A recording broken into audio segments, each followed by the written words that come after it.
A woman left to die in the snow returns as an empire's worst nightmare. She was betrayed, abandoned, left frozen in a ditch by the man who promised her forever. But death didn't take Elena Varelli that night. Something far more dangerous did. When the most feared duke in the realm pulls her from the snow, she's given a choice: disappear into nothing or become a weapon sharp enough to destroy kings. This is the story of a woman who survived what should have killed her and made sure no one would ever underestimate her again. If you want to see how a victim becomes a villain's worst fear, stay until the end. And if you're watching from New York, LA, or anywhere fighting your own battles, drop your city in the comments. Let's see who's here. Hit that like button, because this story gets darker before it gets light. The snow didn't fall gently that night. It came down like judgment, thick, relentless, erasing the world 1 inch at a time. Elena Varelli lay crumpled at the edge of the forest road, half buried beneath a white shroud that grew heavier with every passing minute. Her ribs screamed with every shallow breath. Her left arm was bent at an angle that made her stomach turn. Blood soaked through her torn sleeve, dark against pale skin, freezing into her coat. She couldn't feel her fingers anymore. The cold was a living thing now, crawling up her legs, wrapping around her chest, whispering that it would be easier to close her eyes, to let go, to stop fighting. But Elena Varelli had never been good at letting go. She blinked hard, forcing her eyes to focus through the swirling white. The road stretched endlessly in both directions, empty and silent. No lights, no voices, no help, only the wind howling through the pines like a chorus of ghosts. How did it come to this? She knew the answer. She'd known it the moment she'd stood in Nathaniel's study 3 hours ago, holding the ledger she was never supposed to find. 3 hours earlier, the fire in Nathaniel Ashford's private study crackled softly, casting golden light across mahogany furniture and leather-bound books.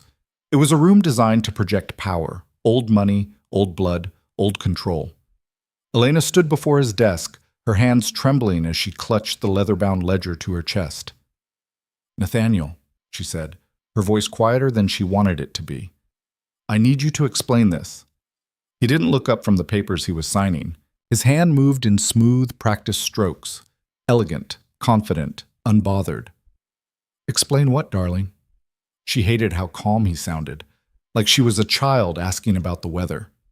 "These accounts," she said, flipping the ledger open and setting it on his desk with more force than necessary. "The Southmere Charity Fund, the Widows Relief Program, the Veterans Trust." Now he looked up. His gray eyes, once so magnetic, so reassuring, were flat, empty. "You went through my private files." It wasn't a question, it was an accusation. "I was looking for the guest list for our engagement party," Elena said, her voice rising despite her efforts to stay calm. "And I found this instead."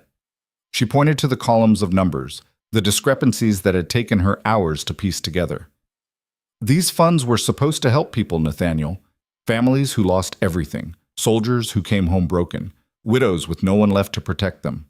"And they did help," Nathaniel said smoothly, leaning back in his chair. "You're overreacting." "Overreacting?" Elena's voice cracked. "Half the money never reached them. It was diverted, hidden, laundered through shell companies you control." Silence. The fire popped. Nathaniel stood slowly, buttoning his jacket with deliberate precision. He was tall, taller than her by nearly a foot, and he used every inch of it now, stepping around the desk to loom over her.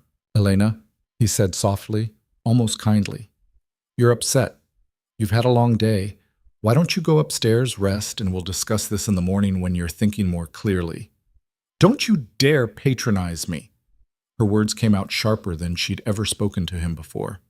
His expression didn't change, but something flickered behind his eyes. Something cold. "I'm not patronizing you," he said. "I'm trying to protect you from making a mistake you'll regret." "The only mistake I made was trusting you." The slap came so fast she didn't see it coming. Her head snapped to the side, pain exploding across her cheek. She staggered back, catching herself against the edge of the desk, her vision swimming. When she looked up, Nathaniel was adjusting his cufflinks like nothing had happened. "You don't understand how the world works, Elena," he said, his tone almost pitying. "You never did." You think morality matters. You think fairness matters. But the only thing that matters is power. And right now, you have none. Elena touched her face, feeling the heat, the sting, the humiliation. If you think I'm going to stay silent about this, you will, Nathaniel interrupted, his voice hardening. Because if you don't, I will destroy you. Your family name means nothing. Your father's debts buried you before you even met me. Without me, you're a penniless orphan with no prospects, no allies, and no future. He stepped closer. So here's what's going to happen. You're going to put that ledger back where you found it. You're going to smile at our engagement party next week. And you're going to marry me like a good, obedient wife, or I will make sure you have nothing. Do you understand me? Elena's hands clenched into fists. She wanted to scream, to fight, to throw the ledger in his face and walk out. But she knew he was right. She had no money, no family, no leverage. All she had was the truth. And in Nathaniel Ashford's world, the truth was worthless. She left the study in silence, her cheeks still burning. The carriage was waiting outside. Nathaniel's private coach, drawn by 4 black horses, the Ashford crest emblazoned on the door in gold. The driver, a man named Tomlin, helped her inside without a word. He'd worked for Nathaniel for years. He knew better than to ask questions. As the carriage rolled forward, Elena stared out the window at the darkening sky. Snow had begun to fall, light at first, then heavier. She should have been planning her next move. Instead, all she could think about was the look in Nathaniel's eyes when he'd told her she had no power. He's wrong. The thought came quietly, but it burned. He has to be wrong. The carriage jolted suddenly, throwing her forward. "Tomlin?" she called out. "What's—" The door flew open. Nathaniel stood outside, snowflakes catching in his dark hair, his face calm and expressionless. "Get out," he said. Elena's heart stopped. "What?" "Get out." His voice was ice. She didn't move. He reached in, grabbed her by the arm, and yanked her into the snow. She hit the ground hard, pain shooting through her shoulder. Before she could scream, he kicked her in the ribs, once, twice, until she couldn't breathe. "You should have listened," he said quietly, crouching beside her. "You should have stayed in your place." He stood, brushing snow from his coat. "Tomlin, let's go." "Sir," the driver said hesitantly, "she'll freeze out here." Nathaniel looked down at Elena, his expression unreadable. "Yes," he said. "She will." The carriage rolled away, disappearing into the storm, and Elena was alone. Present. The cold was winning. Elena could feel it in her bones now, spreading like poison. Her thoughts were slowing, her vision narrowing to a tunnel of white. This is how it ends. She'd always imagined death would be dramatic, surrounded by people who loved her, remembered, mourned. Instead, she was going to die alone on a frozen road, forgotten before morning. No. The word came from somewhere deep, somewhere that refused to surrender. No, not like this. She tried to move, but her body wouldn't obey. Her fingers were numb, her legs were dead weight. Move, fight, live. But she couldn't. The darkness crept closer, and then hoofbeats. Faint at first, then louder. Closer. Elena forced her eyes open, squinting through the snow. A rider appeared through the storm, a shadow on horseback moving fast. She tried to call out, but her voice was barely a whisper. The rider slowed, then stopped. A man dismounted, tall and broad-shouldered, his cloak billowing in the wind. He knelt beside her, and for a moment, all she could see was his face. Sharp features, dark eyes, a scar cutting across his left brow. "Who did this to you?" His voice was rough, but there was something underneath it. Not kindness, not pity, curiosity. Elena tried to answer, but the words wouldn't come. The man glanced down the road, then back at her. "You're not from around here," he said, "and you didn't fall. Someone left you." She nodded weakly. He studied her for a long moment, his expression unreadable. Then he stood, and for a terrible second, Elena thought he was going to leave her too. Instead, he pulled off his cloak and wrapped it around her. "Can you ride?" She shook her head. "Then hold on." He lifted her like she weighed nothing, settling her onto his horse before mounting behind her. His arm locked around her waist, keeping her upright. "Who are you?" she managed to whisper. The man urged the horse forward, and the world began to blur. "Adrian Cross," he said. Elena's blood ran cold. She knew that name. Everyone did. Adrian Cross, the Duke of Ravenmore. A man whose reputation was built on war, ruthlessness, and a complete absence of mercy. A man who'd destroyed entire families over insults. A man who'd once burned a rival's estate to the ground for crossing him. "Why," she started, but her voice failed. "Why did I stop?" Adrian's voice was low, almost amused. "Because you're more useful alive than dead." Elena wanted to ask what he meant, but the darkness finally claimed her. She woke to warmth. It was the first thing she noticed, heat radiating from a roaring fireplace, chasing away the numbness that had nearly killed her. The second thing she noticed was the pain. Her ribs screamed, her arm throbbed, her face felt swollen and bruised. She was lying in a bed, massive, four-poster, draped in heavy blankets, in a room she didn't recognize. Stone walls, high ceilings, a single window showing nothing but snow and darkness. "You're awake." Elena's head snapped toward the voice, and she immediately regretted it as pain lanced through her skull. Adrian Cross sat in a chair by the fire, his long legs stretched out, a glass of amber liquid in one hand. He looked exactly as dangerous as his reputation suggested, sharp-featured, dark-eyed, dressed in black from head to toe. "Where am I?" Elena croaked. "Ravenmore Keep. My home." Why did I bring you here?" Adrian took a slow sip of his drink. "Because leaving you to die seemed wasteful." Elena pushed herself up onto her elbows, wincing. "I don't understand." "You will." Adrian stood, crossing to the bed in 3 long strides. He looked down at her with an expression she couldn't read, not cruel, not kind, just calculating. "Tell me," he said, "who left you on that road to die?" Elena hesitated. "If you want my help," Adrian said quietly, "you'll answer the question."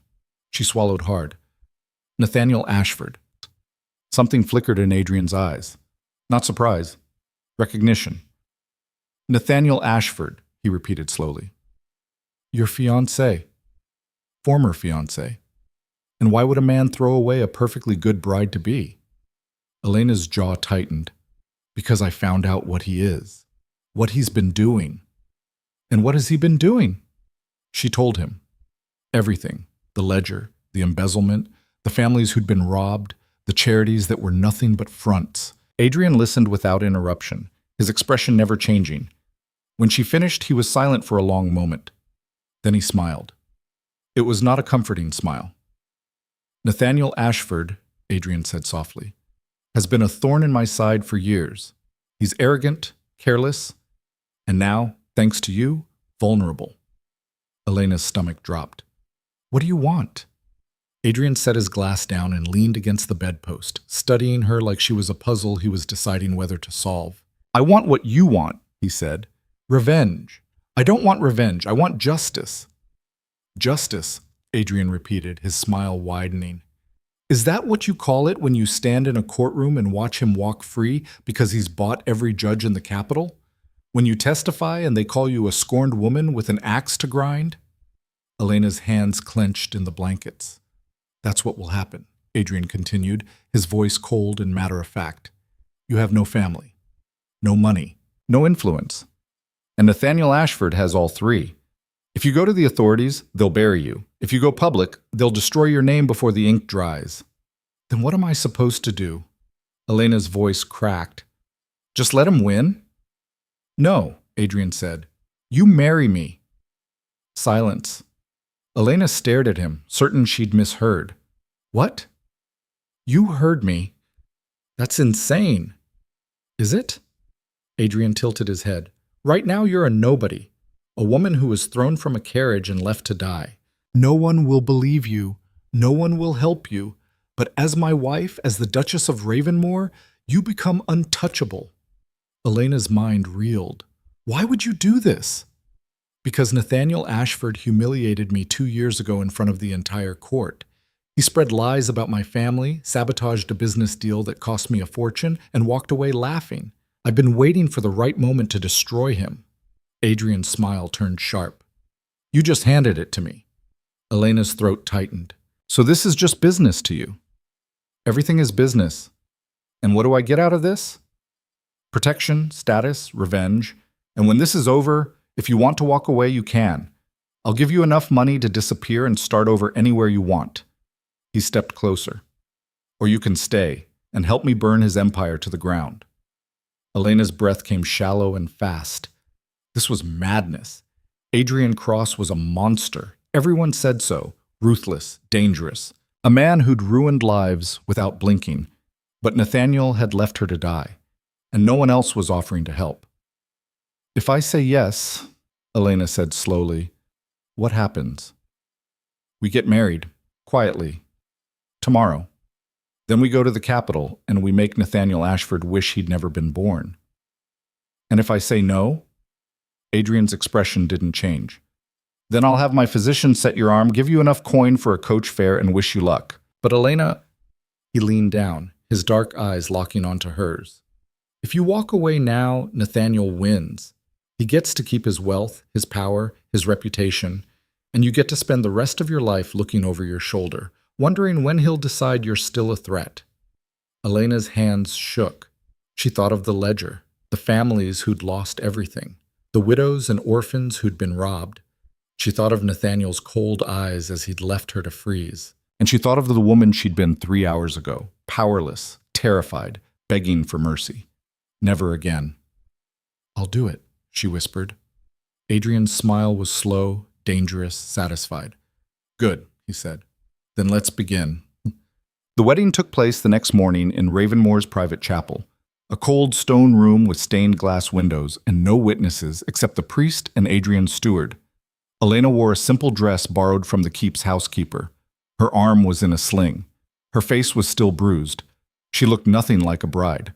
But when Adrian took her hand and spoke the vows, his voice was steady and sure.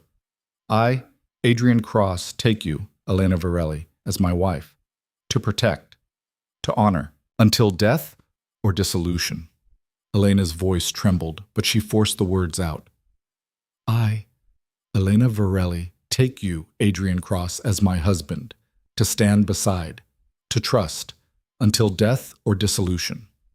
The priest blessed them, and just like that, Elena Varelli became Elena Cross. Duchess of Ravenmore, wife to the most feared man in the realm. As they left the chapel, Adrian glanced at her. Any regrets? Elena looked down at the gold ring on her finger, heavy, engraved with the Ravenmore crest. Ask me again when this is over. Adrian's laugh was low and dark. Fair enough.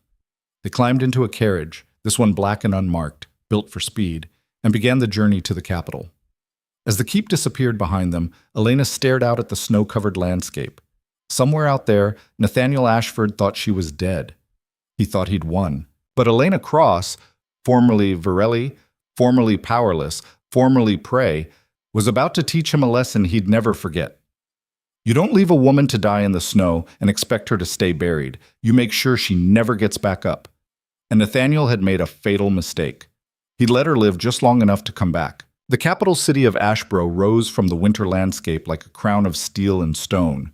Gray towers piercing the sky, smoke from 1,000 chimneys blending with the falling snow, and somewhere beneath it all, the heartbeat of power.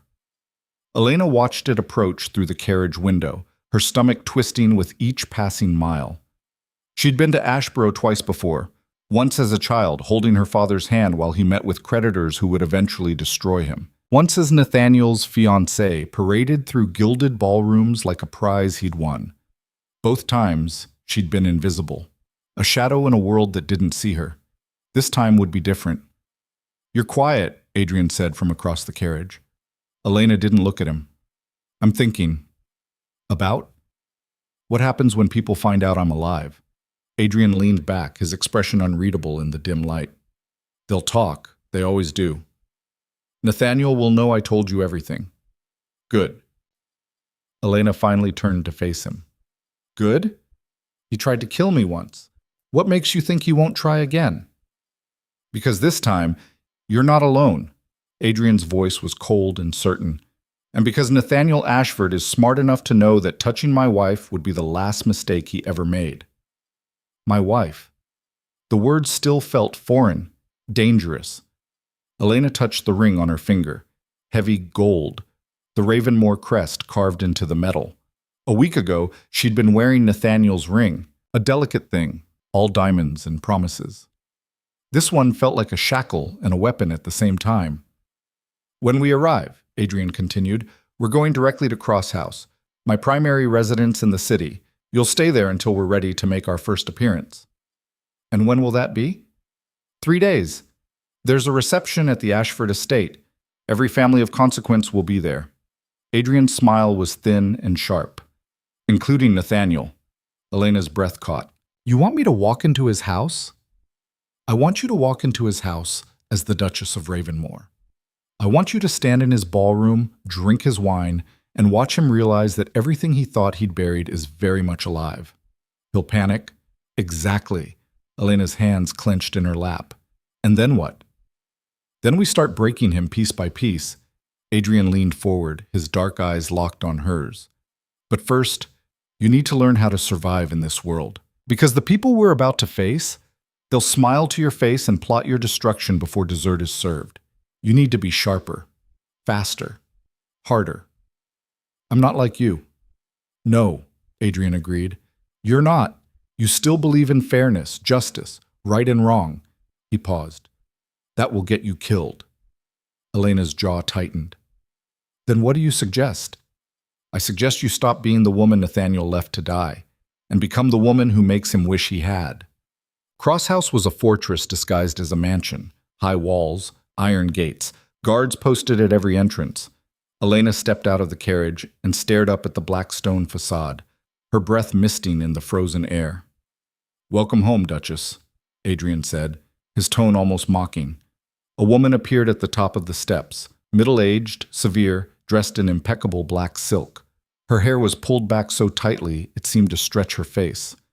This is Margot, Adrian said. She runs the household. If you need anything, ask her. Margot's gaze swept over Elena with the efficiency of a battlefield surgeon, cataloging the bruises, the sling, the borrowed dress, the exhaustion. My lady, she said, her voice clipped and neutral. Your rooms are prepared. I'll have a bath drawn and a physician sent up immediately. Thank you, Elena managed. Margot didn't smile. This way. Elena followed her inside through marble halls lined with portraits of stern-faced ancestors, past rooms filled with dark furniture and darker histories.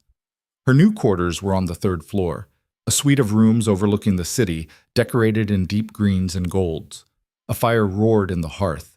A 4-poster bed dominated the space, piled high with furs and blankets. It was beautiful.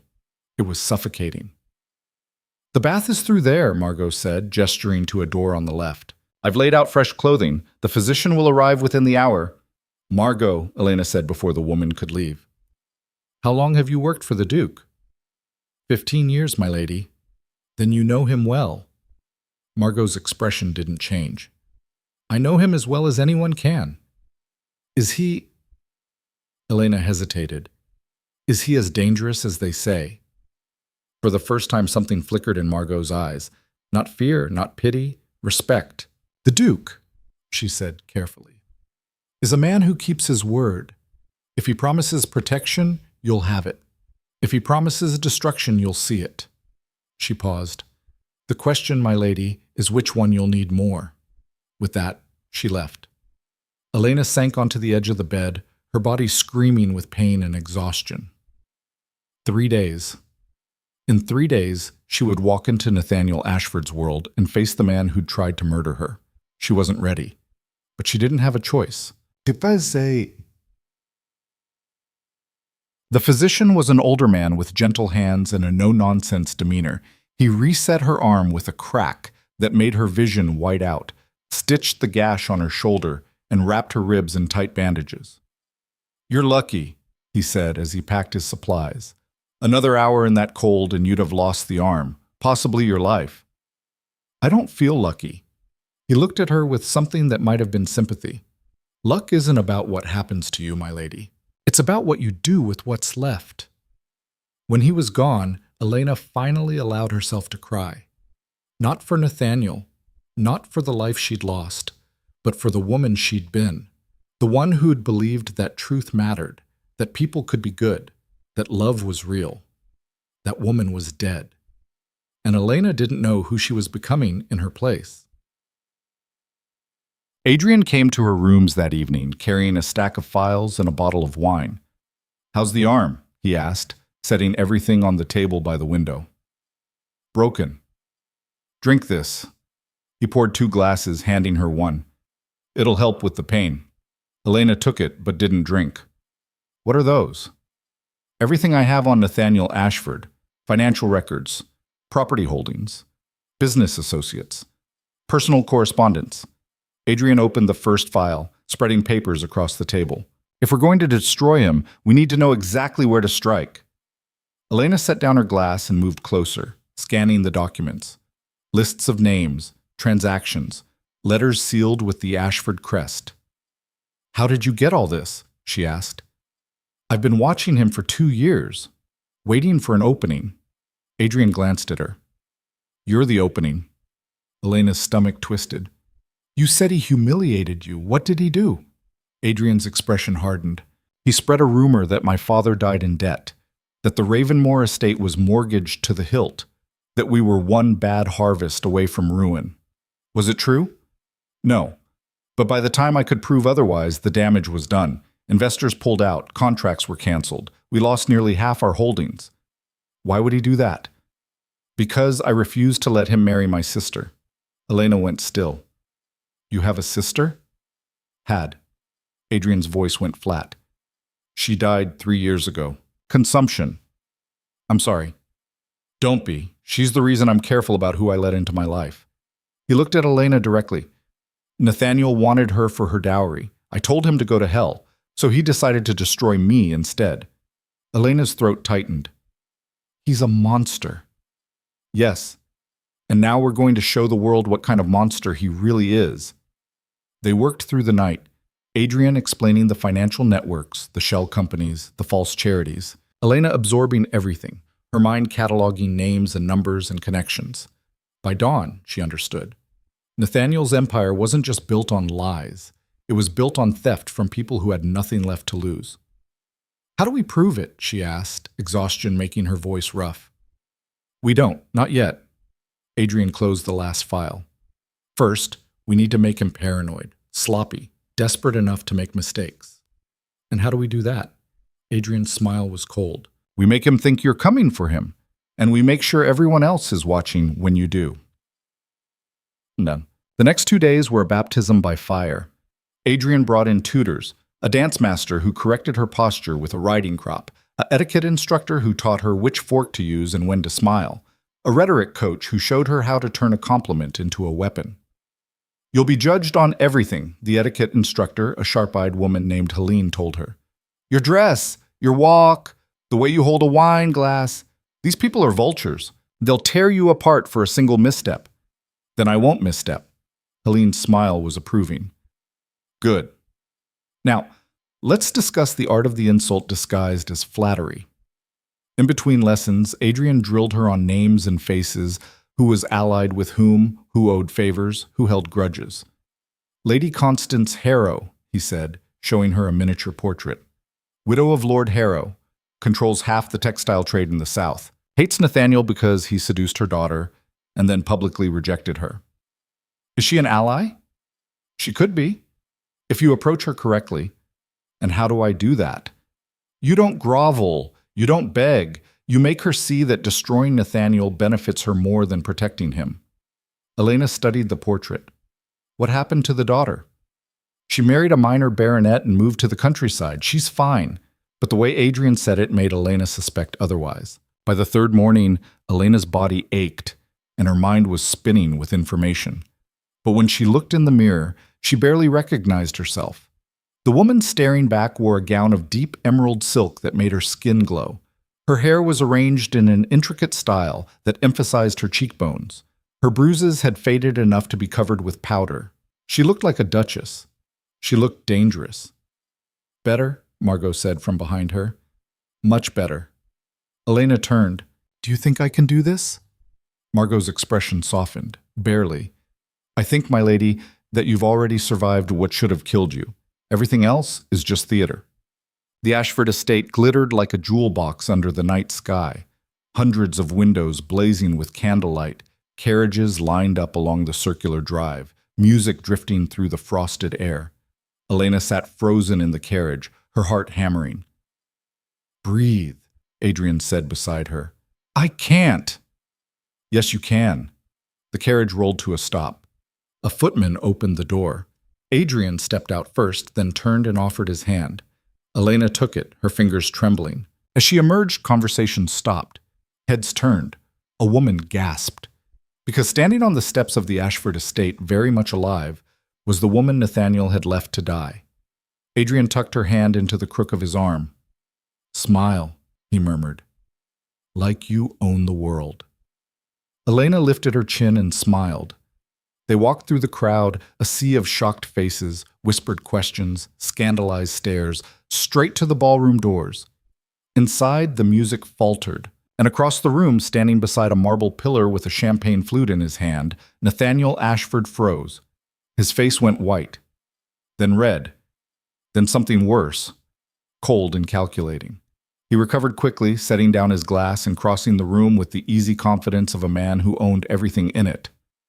Elena, he said, his voice smooth and pleasant. What a surprise!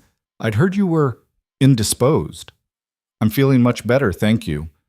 Nathaniel's gaze flicked to Adrian, and something dangerous flashed in his eyes. Cross, I didn't realize you were acquainted with my fiancée. Former fiancée, Adrian corrected, his tone pleasant. Elena is my wife now. The room went silent. Nathaniel's smile didn't waver, but his eyes turned to ice. Your wife. We were married 3 days ago, Elena said, her voice steady despite the terror clawing at her chest. At Ravenmore, it was a small ceremony. How sudden. Nathaniel's gaze swept over her, lingering on the emerald gown, the Ravenmore ring, the way Adrian's hand rested possessively on her waist. Forgive me, but the last time I saw you, you seemed quite committed to our engagement. Things change. Clearly. Nathaniel's smile sharpened. I must say, I'm surprised you recovered so quickly from your accident. Elena felt Adrian tense beside her. She met Nathaniel's gaze directly. It wasn't an accident, but I'm sure you know that. For just a second, Nathaniel's mask slipped. Then he laughed, a light, careless sound that carried across the ballroom. My dear Elena, I have no idea what you're talking about, but I'm delighted to see you well. He turned to Adrian. And married to Cross, no less. I suppose I should congratulate you both. You should, Adrian said coldly. And then you should start preparing. For what? For the reckoning. Nathaniel's expression didn't change, but something flickered behind his eyes. Fear. I look forward to it, he said smoothly. Now, if you'll excuse me, I have other guests to attend to. He walked away, but Elena could feel his rage radiating across the room. Well, Adrian murmured, that went better than expected. He's going to come after us. Let him try. For the rest of the evening, Elena felt Nathaniel's eyes on her, watching, calculating. But she also felt something else, the room's attention. People were talking, whispering, speculating. By morning, the story would be everywhere. The Duke of Ravenmore had married Nathaniel Ashford's discarded fiancée, and she had walked into his house like a queen. But they didn't stay long. Adrian made the rounds, introducing Elena to key allies, planting seeds of doubt about Nathaniel's business dealings, and ensuring that everyone saw them together. As they left, Elena caught sight of Nathaniel standing by the terrace doors, his expression murderous. Their eyes met. And Elena smiled. Not a kind smile. Not a forgiving smile. A promise. This is only the beginning. In the carriage, Adrian poured them both wine. You did well tonight, he said. I wanted to scream at him, to tear him apart with my bare hands. I know, but that's not how we win. Adrian handed her a glass. We win by making him destroy himself. Elena took the wine, but didn't drink. What happens now? Now we wait. Nathaniel will make a move. He'll try to discredit you or threaten you or buy you off. And when he does, we'll be ready. And if he tries to kill me again? Adrian's expression went cold. Then I'll make sure it's the last thing he ever does. Elena believed him. They rode in silence for a while, the city passing by in a blur of lights and shadows. Finally, Elena spoke. Why are you really doing this? Adrian looked at her. I told you. Revenge. No, there's more to it than that. Elena set down her glass. You could have destroyed Nathaniel a dozen different ways by now. But you waited. Why? Adrian was quiet for a long moment. Then he said, Because I wanted it to hurt. I wanted him to see it coming and know there was nothing he could do to stop it. That's not revenge. That's justice. Is there a difference? Elena thought of the families Nathaniel had robbed, the people he'd crushed, the woman he'd left to freeze in the snow. No, she said quietly, I don't think there is. Adrian's smile was grim. Then we understand each other. The next morning, Elena woke to find a letter slipped under her door. The handwriting was elegant, precise, and completely unfamiliar. She broke the seal and read, Duchess Cross, I believe we have much to discuss. If you're willing, meet me at the Violet Salon on Gramercy Street at 2 o'clock this afternoon. Come alone. Yours in solidarity, Lady Constance Harrow. Elena stared at the letter, her mind racing. Lady Harrow. The woman Adrian had mentioned, the one whose daughter Nathaniel had ruined.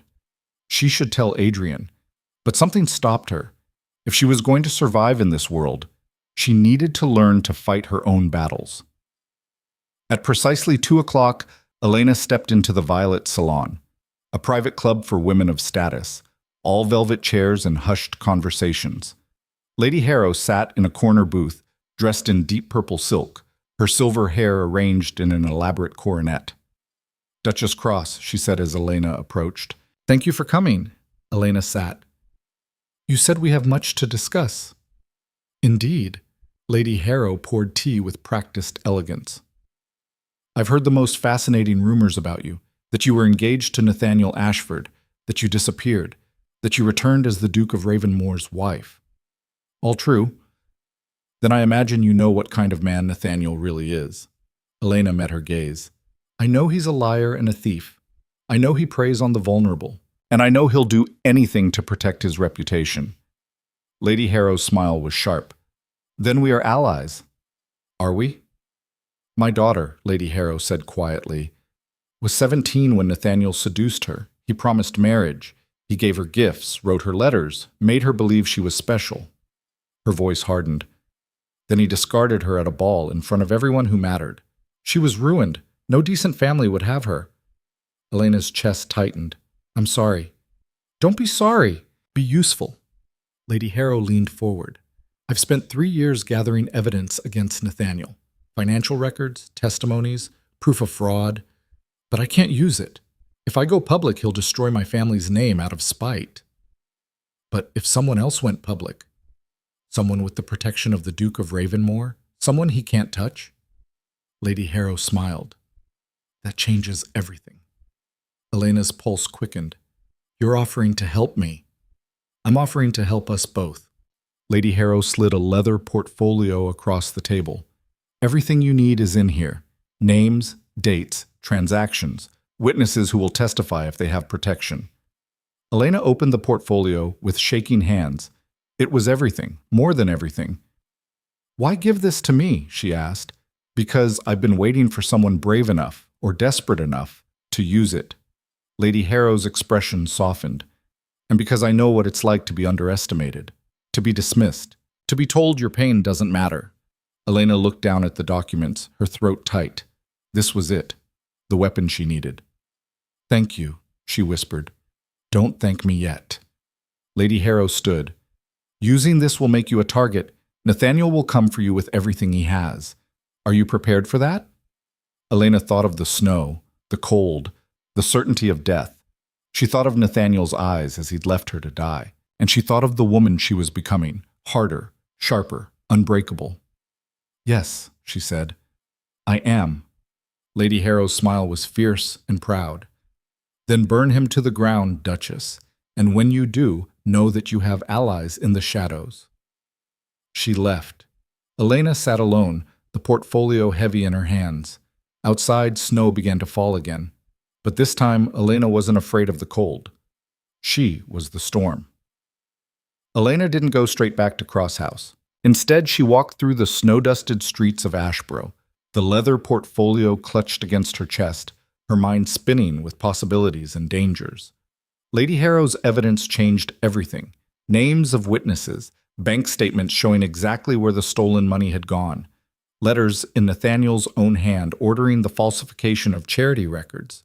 It was enough to destroy him, but it was also enough to get her killed. She found herself at the edge of the merchant district, where the grand estates gave way to narrow streets and smaller buildings. A coffeehouse stood on the corner, warm light spilling from its windows. Elena pushed through the door, grateful for the heat. Inside, working-class men and women sat at wooden tables, drinking coffee and reading newspapers. A few looked up as she entered, her fine dress marking her as out of place, but most ignored her. She ordered coffee and sat in a corner booth, spreading Lady Harrow's documents across the table. The first file contained testimonies from families who'd lost everything to Nathaniel's false charity schemes. A widow whose pension had been stolen, a veteran who'd been promised housing and received nothing, a mother whose children had starved while Nathaniel bought a new estate. Elena's hands shook as she read. These weren't just numbers on a page. They were lives. Real people who'd trusted and been betrayed, just like her.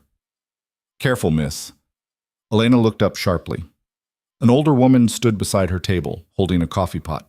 Her face was weathered, her hands rough from hard work.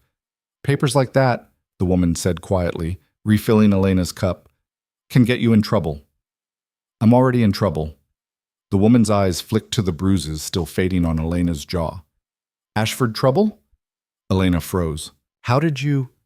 Because half the families in this district have been touched by that bastard's schemes. The woman set down the pot. My sister lost her widow's pension, was told the fund ran dry. Meanwhile, Ashford's buying racehorses and throwing balls. Elena's throat tightened. I'm sorry. Don't be sorry, do something about it. The woman glanced around, then leaned closer. You're the one who married Cross, aren't you? The one everyone's talking about. Yes. Then you've got protection most of us don't. Use it. The woman straightened. But be smart. Ashford doesn't fight fair. She walked away before Elena could respond. Elena sat alone, the coffee growing cold, the weight of responsibility settling over her like a second skin. She'd thought this was about revenge, about making Nathaniel pay for what he'd done to her. But it was bigger than that now. This was about every person he'd robbed, every family he'd destroyed, every life he'd ruined in his pursuit of power. And if she didn't stop him, no one would. Adrian was waiting when she returned to Cross House, standing in his study with a glass of whiskey and an expression that could freeze hell. Where were you? He asked, his voice dangerously quiet. Out. Out. Adrian set down his glass. You disappeared for 3 hours without telling anyone where you were going. Do you have any idea how reckless that was? I can take care of myself. Can you? Adrian crossed the room in 3 strides. Because from where I'm standing, you're a woman with a broken arm who was nearly murdered a week ago, walking around a city where half the population would sell you out to Nathaniel for the right price. Elena met his gaze without flinching. I had a meeting. With who? She pulled out Lady Harrow's portfolio and dropped it on his desk. Adrian stared at it, then at her. What is this? Everything we need to destroy Nathaniel. Financial records, witness testimonies, proof of fraud going back 5 years. Elena's voice was steady. Lady Harrow gave it to me. Adrian opened the portfolio, his expression shifting from anger to something sharper as he scanned the documents. This is... He looked up. This is extraordinary. How did she get all this? She's been collecting it for 3 years, ever since Nathaniel ruined her daughter. Adrian was quiet for a long moment, reading through the files with the intensity of a general studying battle plans. Finally, he said, this could work. If we present it to the right people at the right time, we could bury him. Then let's do it. It's not that simple. Adrian closed the portfolio. Nathaniel has friends in high places, judges, politicians, people who benefit from keeping him in power. If we move too quickly, they'll protect him. Then we make it impossible to protect him. Elena leaned forward. We go public. We give this to the newspapers. We make it so big, so loud, that ignoring it becomes more dangerous than exposing it. Adrian studied her with something that might have been respect. That's bold. You told me to be bold. I also told you to be smart. Going public means painting a target on your back. Nathaniel won't just fight. He'll try to destroy your credibility. He'll call you a scorned woman, a liar. He'll drag your name through the mud until no one believes you. Let him try. Elena's voice was hard. I have the Duke of Ravenmore standing beside me. I have witnesses who will testify. And I have the truth. Adrian's smile was slow and dangerous. Then we do this properly. We build the case so tightly that when we present it, there's no room for doubt. How long will that take? 2 weeks. Maybe 3. That's too long. Every day we wait, Nathaniel's stealing from more families, ruining more lives. And every day we wait, we get stronger. Adrian moved closer. I know you want justice now, but if we rush this, we lose. And if we lose, Nathaniel wins forever. Elena wanted to argue, to push, to demand immediate action, but she could see the logic in his words. 2 weeks, she said finally, and then we burn him to the ground. Mom. The next morning, Elena woke to find Margot standing at the foot of her bed, holding a newspaper. You need to see this, my lady. Elena sat up, wincing as her ribs protested. What is it? Margot handed her the paper without a word. The headline hit like a physical blow. Disgraced socialite marries notorious duke. A marriage of convenience or conspiracy. Elena's hands trembled as she read the article beneath. Sources close to the Ashford family report that Miss Elena Varelli, former fiancée of esteemed businessman Nathaniel Ashford, has entered into a hasty marriage with Adrian Cross, Duke of Ravenmore. The union, conducted in secret at the Duke's private estate, has raised questions about Miss Varelli's character and motivations. She was always unstable, one anonymous source claims. Prone to jealous outbursts and wild accusations, Mr. Ashford broke off their engagement after discovering her true nature. It seems she's now attempting to salvage her reputation by ensnaring a more powerful man. Further sources suggest that Miss Varelli, now styling herself as Duchess Cross, may have orchestrated the marriage as an act of revenge against her former fiancé. She made several unfounded accusations about Mr. Ashford's business practices, another source states. When he refused to tolerate her behavior, she sought protection from his known rival. The Duke of Ravenmore's history of antagonism toward the Ashford family is well documented. Elena couldn't read anymore, her vision blurred with rage. That bastard, she whispered. He's controlling the narrative, Margot said quietly. Making you the villain before you can make him one. Elena threw off the covers and stood, ignoring the pain. Where's Adrian? In his study. She found him already reading the same article, his expression carved from ice. He's faster than I expected, Adrian said without looking up. He's lying. Everything in here is a lie. Of course it is. But lies told loudly enough become truth. Adrian finally met her eyes. This is just the beginning. By tomorrow, there will be more articles, more anonymous sources, more rumors. Then we fight back. We release Lady Harrow's evidence now. No. Elena's hands clenched. Why not? Because right now we'd be playing defense, trying to prove you're not crazy, not vindictive, not everything he's claiming you are. Adrian stood. Instead, we let him think he's winning. We let him get comfortable. And then we strike when he least expects it.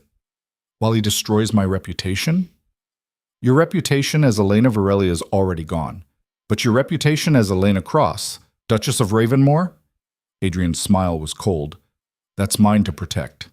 And I will. Before Elena could respond, there was a sharp knock at the door. A messenger entered, breathless and pale. Your Grace, there's been an incident at the docks. Adrian's expression sharpened. What kind of incident? A fire at your shipping warehouse. The entire building is burning. Elena's stomach dropped. Adrian's face went still. How bad?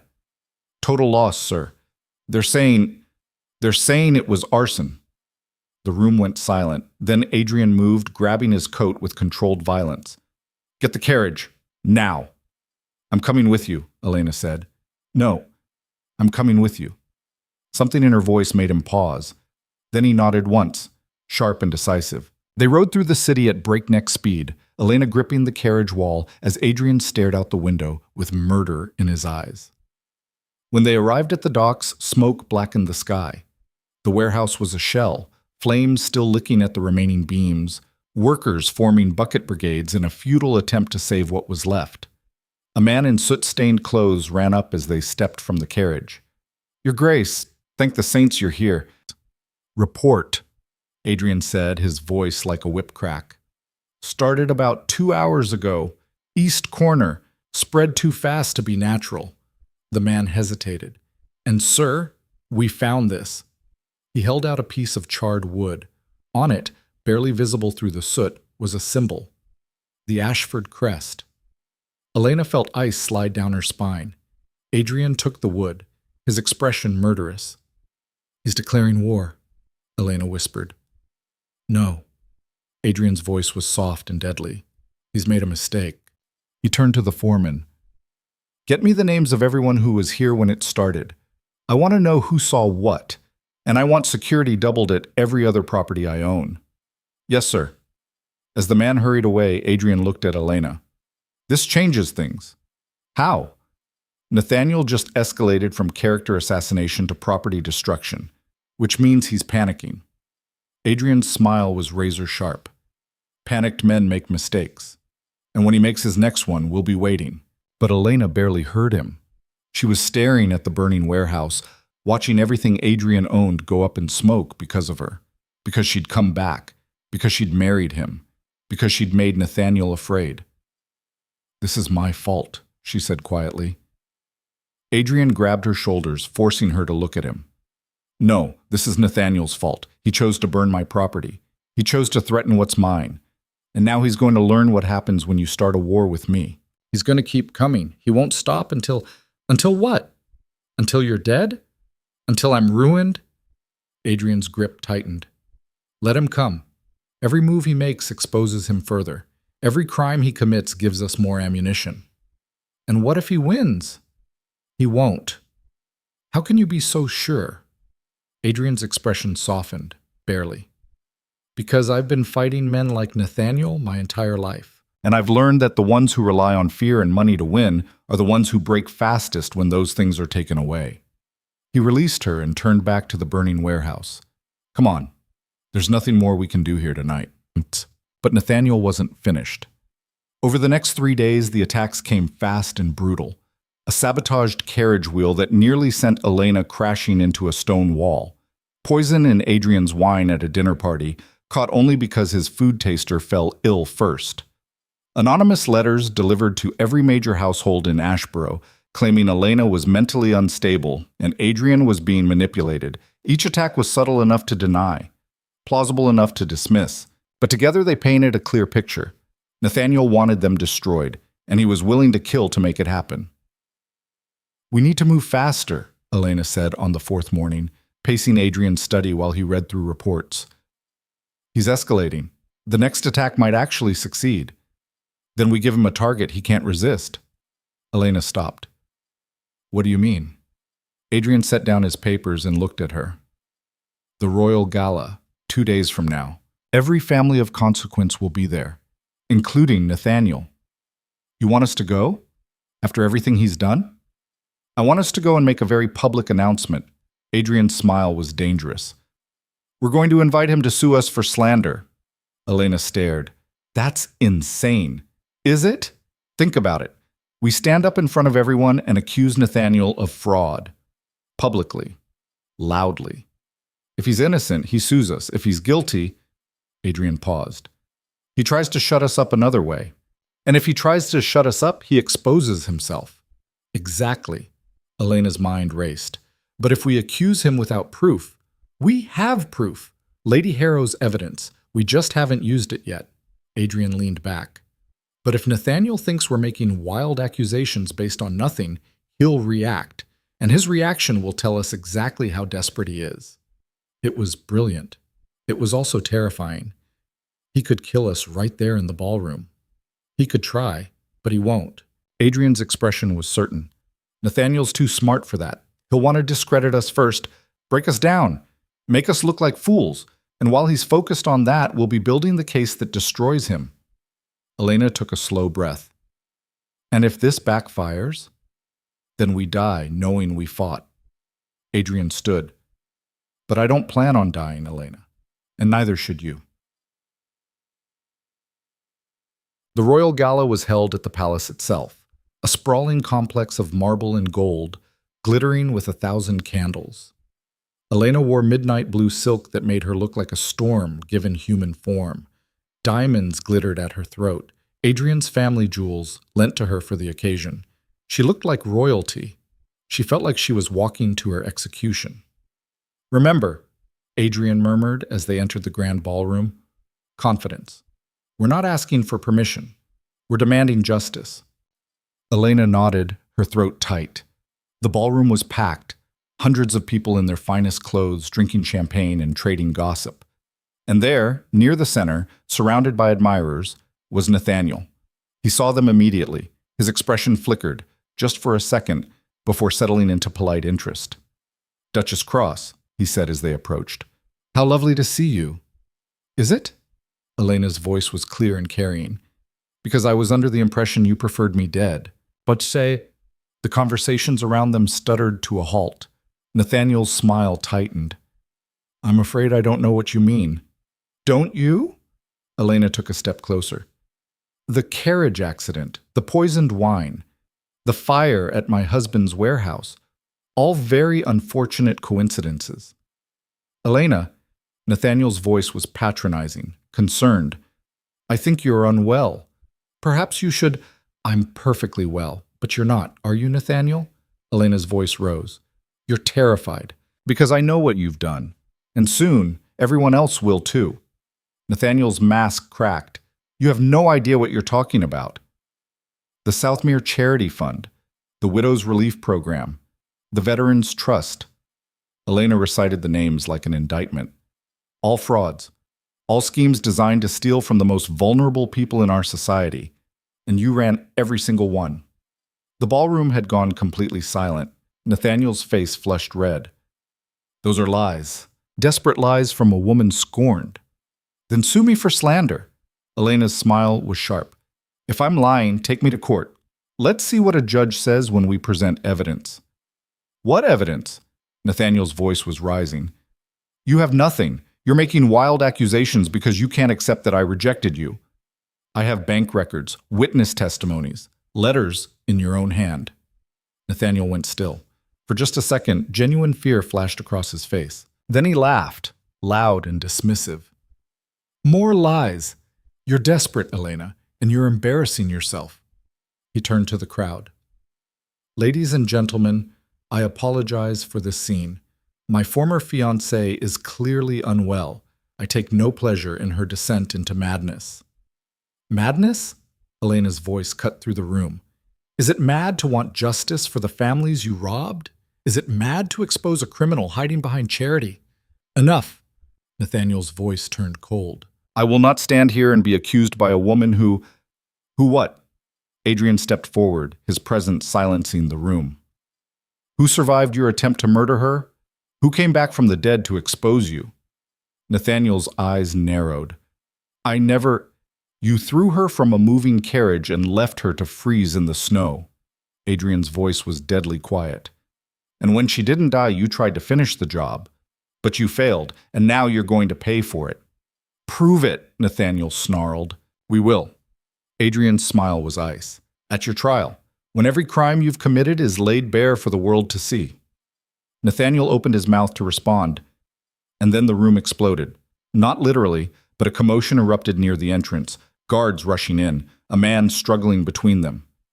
Let me through, the man shouted. I have to speak. I have to tell them.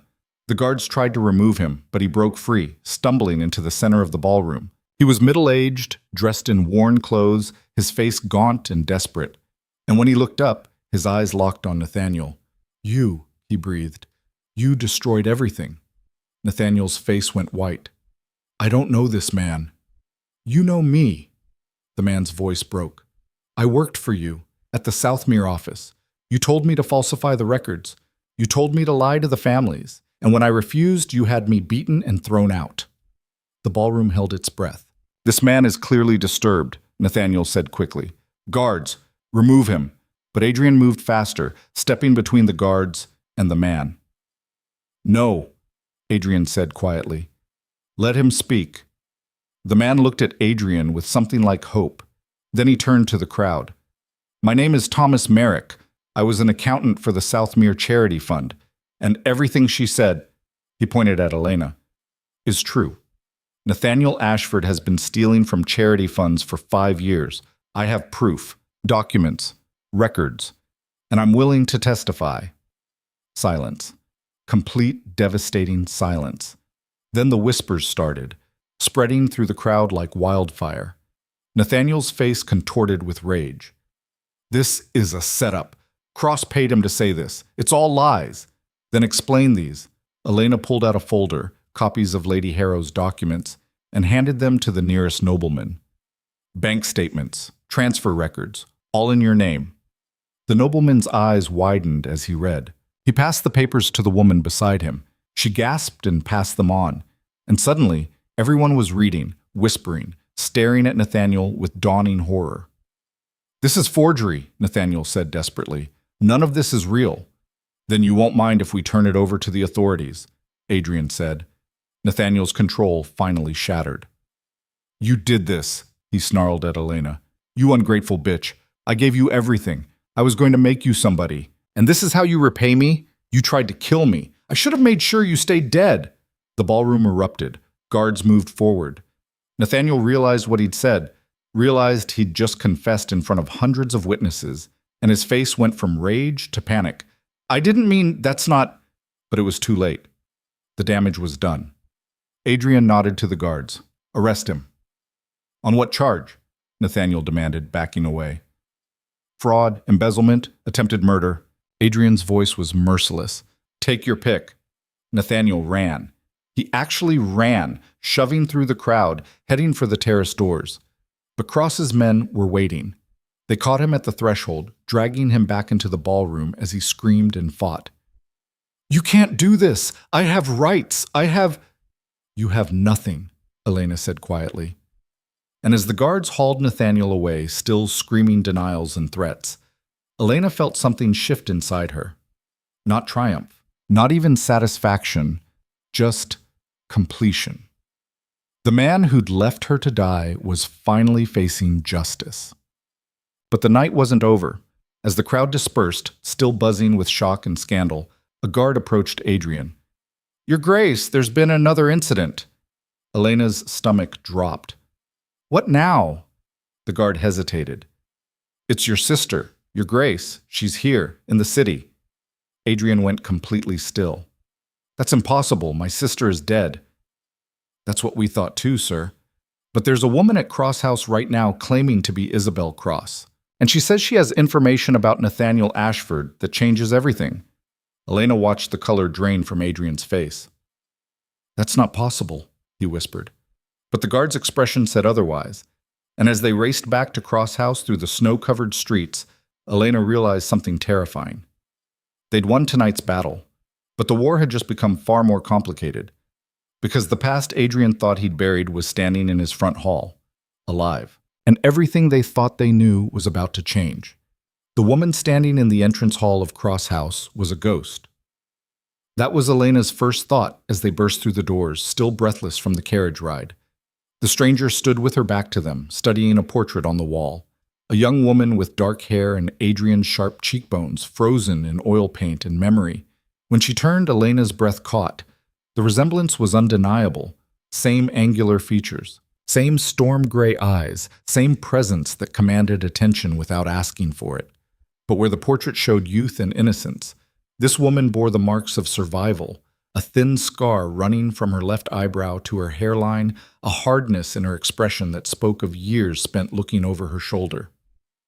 Adrian, the woman said, her voice rough with emotion.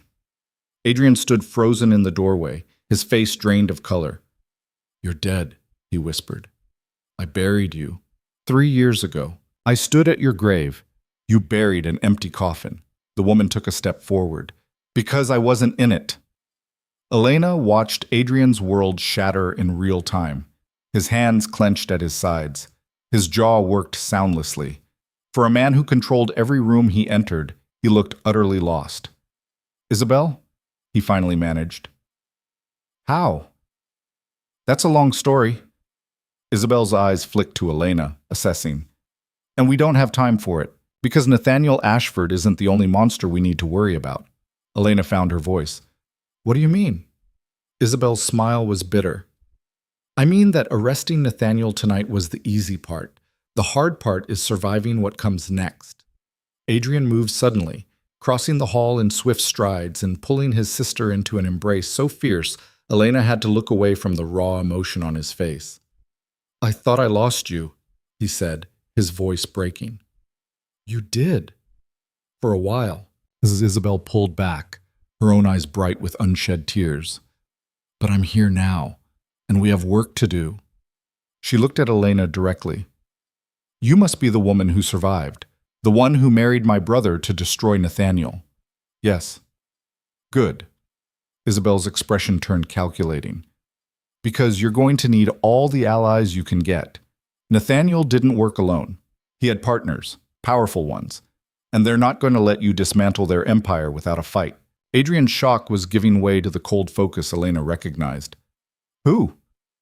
Lord Chancellor Whitmore, Magistrate Carrick, half the Royal Treasury Board. Isabel pulled a folder from her coat. I've spent 3 years gathering evidence, following money trails, connecting networks. Nathaniel was just the visible face. The real power is buried deeper. Elena's stomach turned. The Royal Treasury? They're supposed to oversee all charitable funds. They are. Which is why the fraud works so well. Who investigates the investigators? Isabel spread documents across the entrance hall table. Nathaniel funneled stolen money up the chain. His superiors took their cut and protected him. A perfect system. Adrian studied the papers, his expression darkening. This is treason. If the Treasury is involved, then arresting Nathaniel was like cutting off one head of a hydra, Isabel finished. The rest of the body is still very much alive, and very much angry. Silence fell, heavy and suffocating. Elena broke it. Why didn't you come forward sooner if you had this evidence? Because I was supposed to be dead. Isabel's voice went flat. 3 years ago, I discovered what Nathaniel was doing. I tried to expose him. Instead, he had me beaten, drugged, and thrown in the river. Everyone thought I drowned, even Adrian. But you survived. Barely. A fisherman pulled me out 2 miles downstream. By then I was so sick with fever I didn't wake for 2 weeks. When I did, I had no proof of what had happened, no credibility. Just the word of a girl everyone thought was dead. Isabel's hands clenched. So I stayed dead, and I spent 3 years becoming someone who could fight back. Elena saw herself in Isabel's story. Another woman left to die. Another survivor who refused to stay buried. What happened to the fisherman? Elena asked quietly. Isabel's expression shuddered. He died in a fire 6 months later, officially an accident, but I knew better. Adrian's face had gone cold with rage. Nathaniel gave the order, but it was executed by people far more dangerous than him. Isabel looked at her brother. Which is why I need you to understand what happened at the gala tonight. That was just the opening move. The real battle starts now. Before anyone could respond, Margot appeared in the doorway, her face pale. Your Grace, riders approaching, at least a dozen. Adrian moved to the window, Elena right behind him. Through the falling snow, torches blazed in the darkness, a contingent of royal guards, their uniforms stark against the night. That was faster than I expected, Isabel murmured. The guards stopped at the gates. Their captain dismounted and approached the door with a sealed document. Margot accepted it with steady hands and brought it to Adrian. He broke the seal and read, his expression unreadable. What is it? Elena asked. A summons. We're ordered to appear before the royal court tomorrow at dawn. Adrian's voice was eerily calm. All 3 of us. On what charge? Defamation, conspiracy, disturbing the peace. Adrian's smile was razor sharp. Nathaniel's friends are moving fast. Can they do this? Elena demanded. After what happened at the gala? After his confession? His confession was given under duress, they'll claim, extracted through public humiliation and manipulation. Isabel crossed her arms. They'll paint us as the aggressors. Say we fabricated evidence and staged Thomas Merrick's appearance. That's insane. There were hundreds of witnesses who will say whatever keeps them out of trouble. Adrian set down the summons. This is how power protects itself. By making the accusers into the accused. Elena felt the familiar claws of powerlessness reaching for her throat. They'd won tonight. They'd exposed Nathaniel in front of everyone who mattered, and somehow it still wasn't enough. No, she said aloud. Both Adrian and Isabel looked at her. No, Elena repeated, her voice strengthening. We're not doing this. We're not walking into their court and playing by their rules. We tried that. It doesn't work. What do you suggest? Adrian asked. Elena's mind raced, pieces falling into place. The people at the gala tonight, they saw what happened. They heard Nathaniel's confession, but by tomorrow, half of them will have convinced themselves they misunderstood. That's how this works, right? The powerful rewrite history. Yes, Isabel said slowly. So?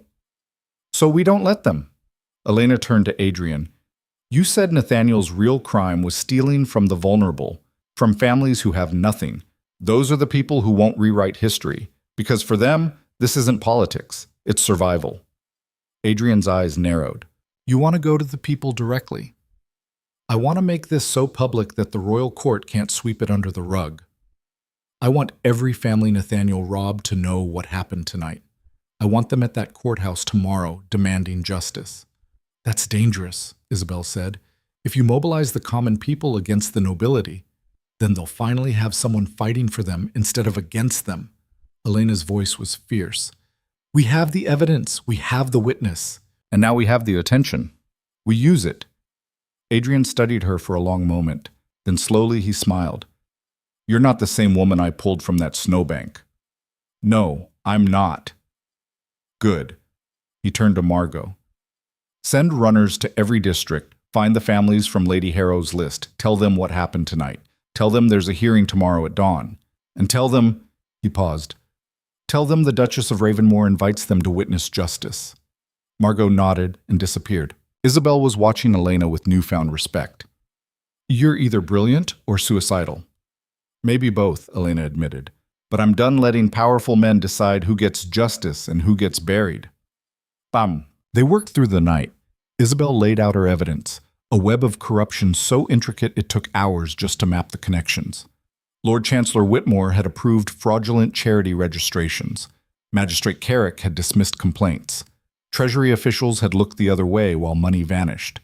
And at the center of it all was a name Elena hadn't heard before, Vincent Blackwell. Who is he? She asked, staring at the documents. The real architect. Isabel's voice was grim. Nathaniel was his student, his protege. Blackwell taught him everything. How to exploit charity laws, how to buy officials, how to make victims too afraid to speak. Where is he now? That's the question. Isabel pulled out a map marked with locations and dates. He disappeared 2 years ago. No one's seen him since, but his network is still operational. Still stealing, still thriving. And you think he'll come back now that Nathaniel's been arrested? I think he never really left. I think he's been watching, waiting. Isabel's eyes were hard. And I think tomorrow, when we walk into that courthouse, he'll make his move. Elena's skin prickled. What kind of move? The kind that eliminates problems permanently. Adrian had been silent, reading through the evidence with lethal focus. Now he spoke. Then we eliminate him first. How? Elena asked. We don't even know what he looks like. I do. Isabel pulled out a sketch. A man in his 50s, unremarkable features, the kind of face that disappeared in a crowd. I've been hunting him for 3 years. I know his patterns, his methods. And, Adrian pressed, and he'll be at the courthouse tomorrow. He has to be. This is too big for him to ignore. Isabel's smile was cold. He'll come to protect his empire. And when he does, we'll be ready. Elena looked between the siblings, both scarred, both dangerous, both survivors of a system designed to crush them. "What do we need to do?" she asked. Adrian's answer was immediate. "We need to turn tomorrow's hearing into a trial. Not of us, of them. We present Isabel's evidence publicly. We force the judges to acknowledge the corruption, and we make sure everyone watching understands exactly what's at stake." "They'll try to silence us," Elena said. "Let them try." Adrian's voice was ice and iron. "We've survived worse." Dawn came cold and gray, Elena dressed in black. A deliberate choice. Not mourning. War. The bruises on her face had faded to shadows, easily covered with powder, but she left them visible. Let the court see what Nathaniel had done. When she descended to the entrance hall, Adrian and Isabel were already waiting. Isabel wore men's clothing, practical trousers, a long coat, boots built for fighting. She looked like exactly what she was, a weapon with a heartbeat. "Ready?" Adrian asked. Elena thought of the snow, the cold, the moment she'd decided to live instead of die. "Yes." They rode to the courthouse in separate carriages. A precaution, Isabel insisted. If someone tried to attack, they wouldn't eliminate all three at once. The streets were already crowded. Elena stared out the window, her breath catching. Hundreds of people lined the route to the courthouse. Families in worn clothes, workers with calloused hands, widows clutching children, veterans with missing limbs, the people Nathaniel had robbed, and they were here. Some held signs. Others simply stood in silent witness. But their presence was a declaration. We matter. Our pain matters. Justice matters.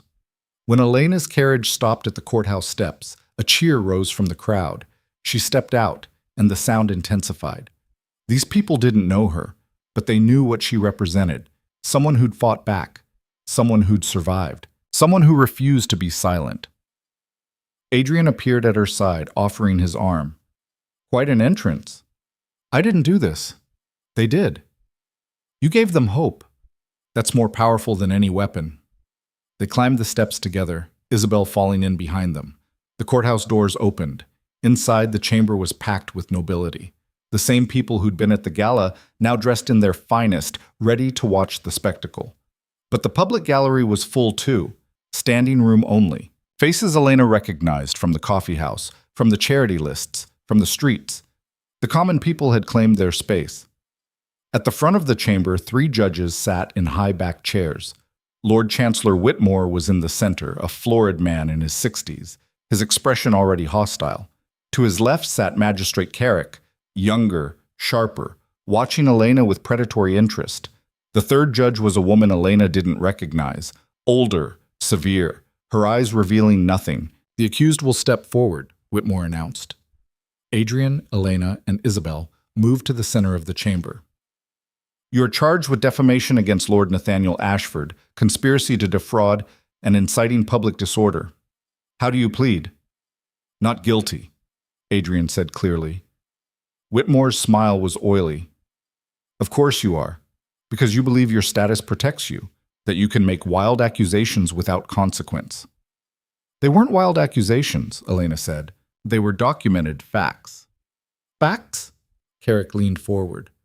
"Or forgeries created by a vindictive woman and her accomplice?" The chamber rippled with whispers. Elena felt the familiar anger rising. "I am not vindictive. I am a victim of attempted murder who survived to testify against her attacker."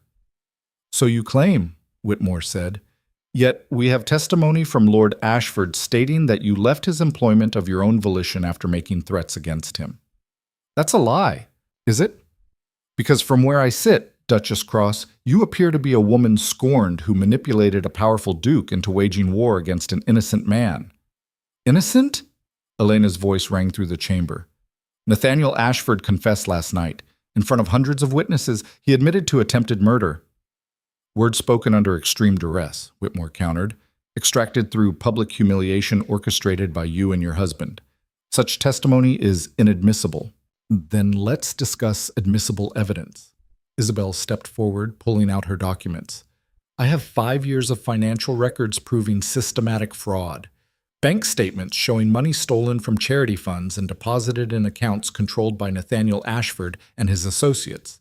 She spread the papers on the table before the judges. Whitmore barely glanced at them.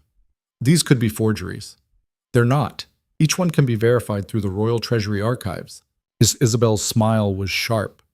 Unless, of course, the archives have been tampered with, which would raise interesting questions about who had access. Carrick's expression flickered. The third judge, the woman, finally spoke. These are serious allegations.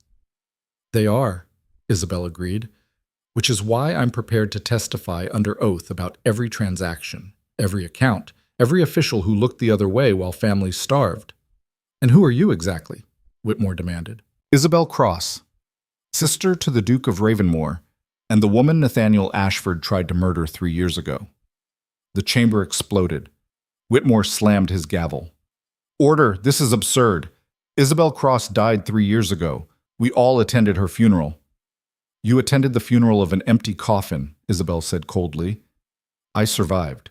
And I've spent the last 3 years documenting every crime committed by Nathaniel Ashford and the network protecting him. She pulled out more documents, lists of names, transaction records, correspondence. I have proof that Lord Chancellor Whitmore approved fraudulent charity registrations in exchange for bribes, that Magistrate Carrick dismissed complaints from victims who tried to seek justice, that Treasury officials diverted funds into private accounts. Whitmore's face went purple. This is slander. I will not. Then sue me, Isabel said. Present your own records. Let's compare them, unless you're afraid of what we'll find. The third judge held up her hand. That's enough. These accusations require investigation. Investigation? Elena's voice cut through the noise. How many investigations have been buried? How many complaints ignored? The system isn't broken. It's designed this way. Designed to protect people like you while crushing people like them.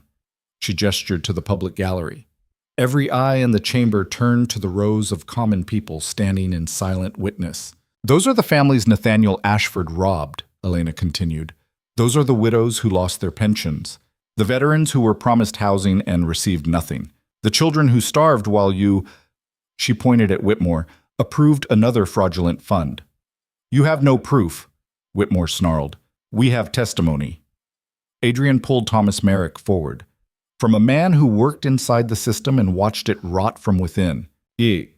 Thomas stepped into the center of the chamber, trembling but resolute. My name is Thomas Merrick. I was an accountant for the Southmere Charity Fund.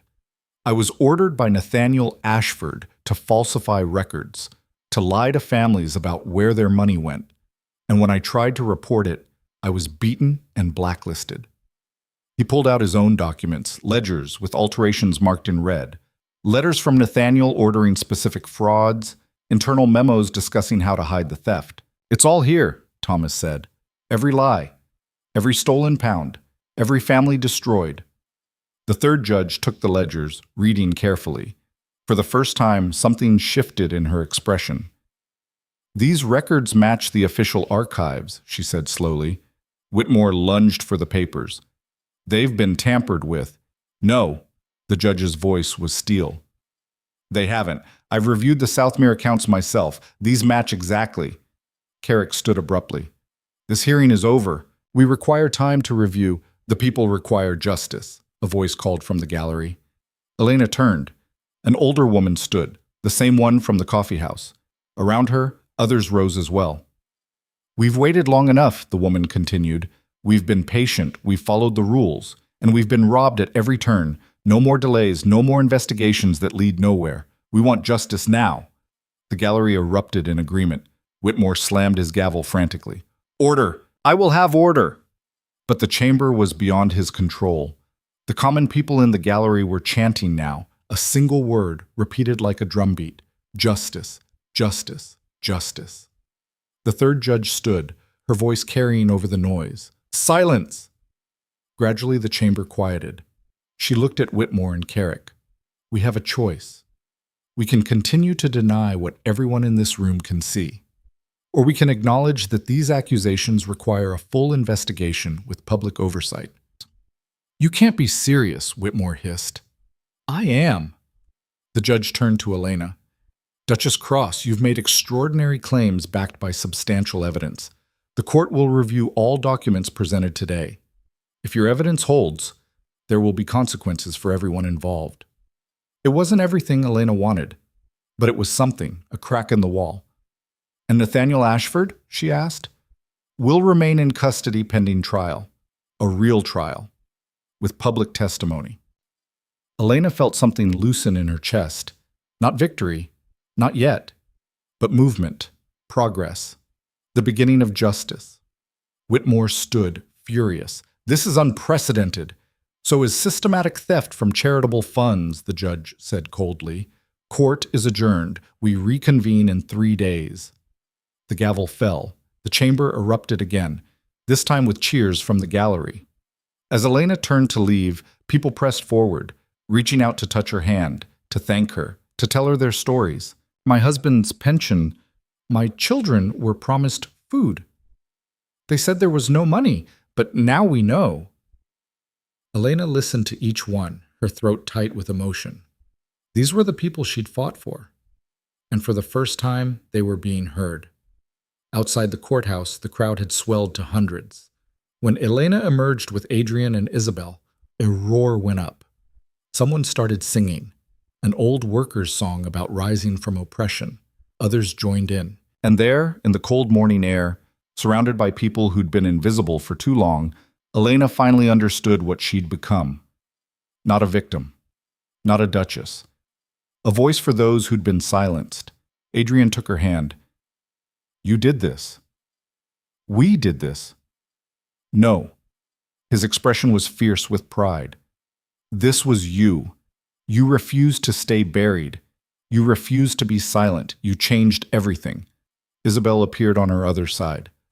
The fight isn't over. Whitmore and Carrick will regroup, and Blackwell is still out there. Let them come, Elena said. She looked out at the crowd, workers and widows, veterans and orphans, all the people the system had failed. They were chanting her name now, not Duchess Cross, just Elena. The woman who survived, the woman who fought back, the woman who won. And standing there with Adrian beside her and justice finally within reach, Elena knew one thing with absolute certainty. She was never going to stop fighting. Not until every person who'd been robbed received restitution. Not until every official who'd enabled the fraud faced consequences.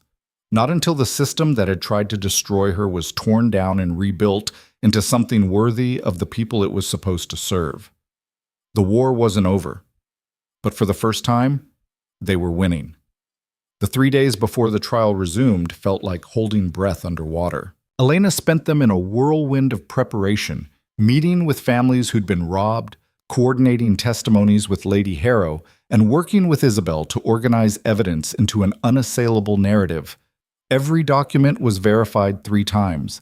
Every witness was prepared for cross-examination. Every transaction was traced back to its source. They were building more than a legal case. They were building a reckoning. But the opposition wasn't idle either. On the second night, someone tried to burn Cross House. The fire was caught early by a guard making his rounds, contained to a storage room on the east wing. But the message was clear as the acrid smoke that filled the hallways. Stop or burn. Elena refused. She stood in the charred room the next morning, examining the damage with cold eyes. Adrian's steward wanted to increase security. Isabel wanted to move Elena to a safe house outside the city. No, Elena said firmly. Running is what they expect, what they want. We stay. We fight. On the third morning, a letter arrived with the breakfast tray. No signature, no seal, just 5 words written in elegant script on expensive paper. Drop this, or everyone dies. Adrian read it over Elena's shoulder and threw it in the fireplace without comment. Empty threats from desperate men, he said, watching it burn. But Elena saw the tension in his shoulders, the way his hand never strayed far from the loaded pistol he now carried in his jacket. The way he'd stationed armed guards at every entrance to Cross House. The way he checked the locks on her windows each night before bed. The powerful were cornered, and cornered animals were the most dangerous. The night before the trial resumed, Elena couldn't sleep. She stood by the window of her chambers in a silk robe, watching snow fall over the city in thick, heavy flakes. Her mind raced through everything that could go wrong. Witnesses recanting under pressure, documents being declared forgeries, judges ruling the evidence inadmissible.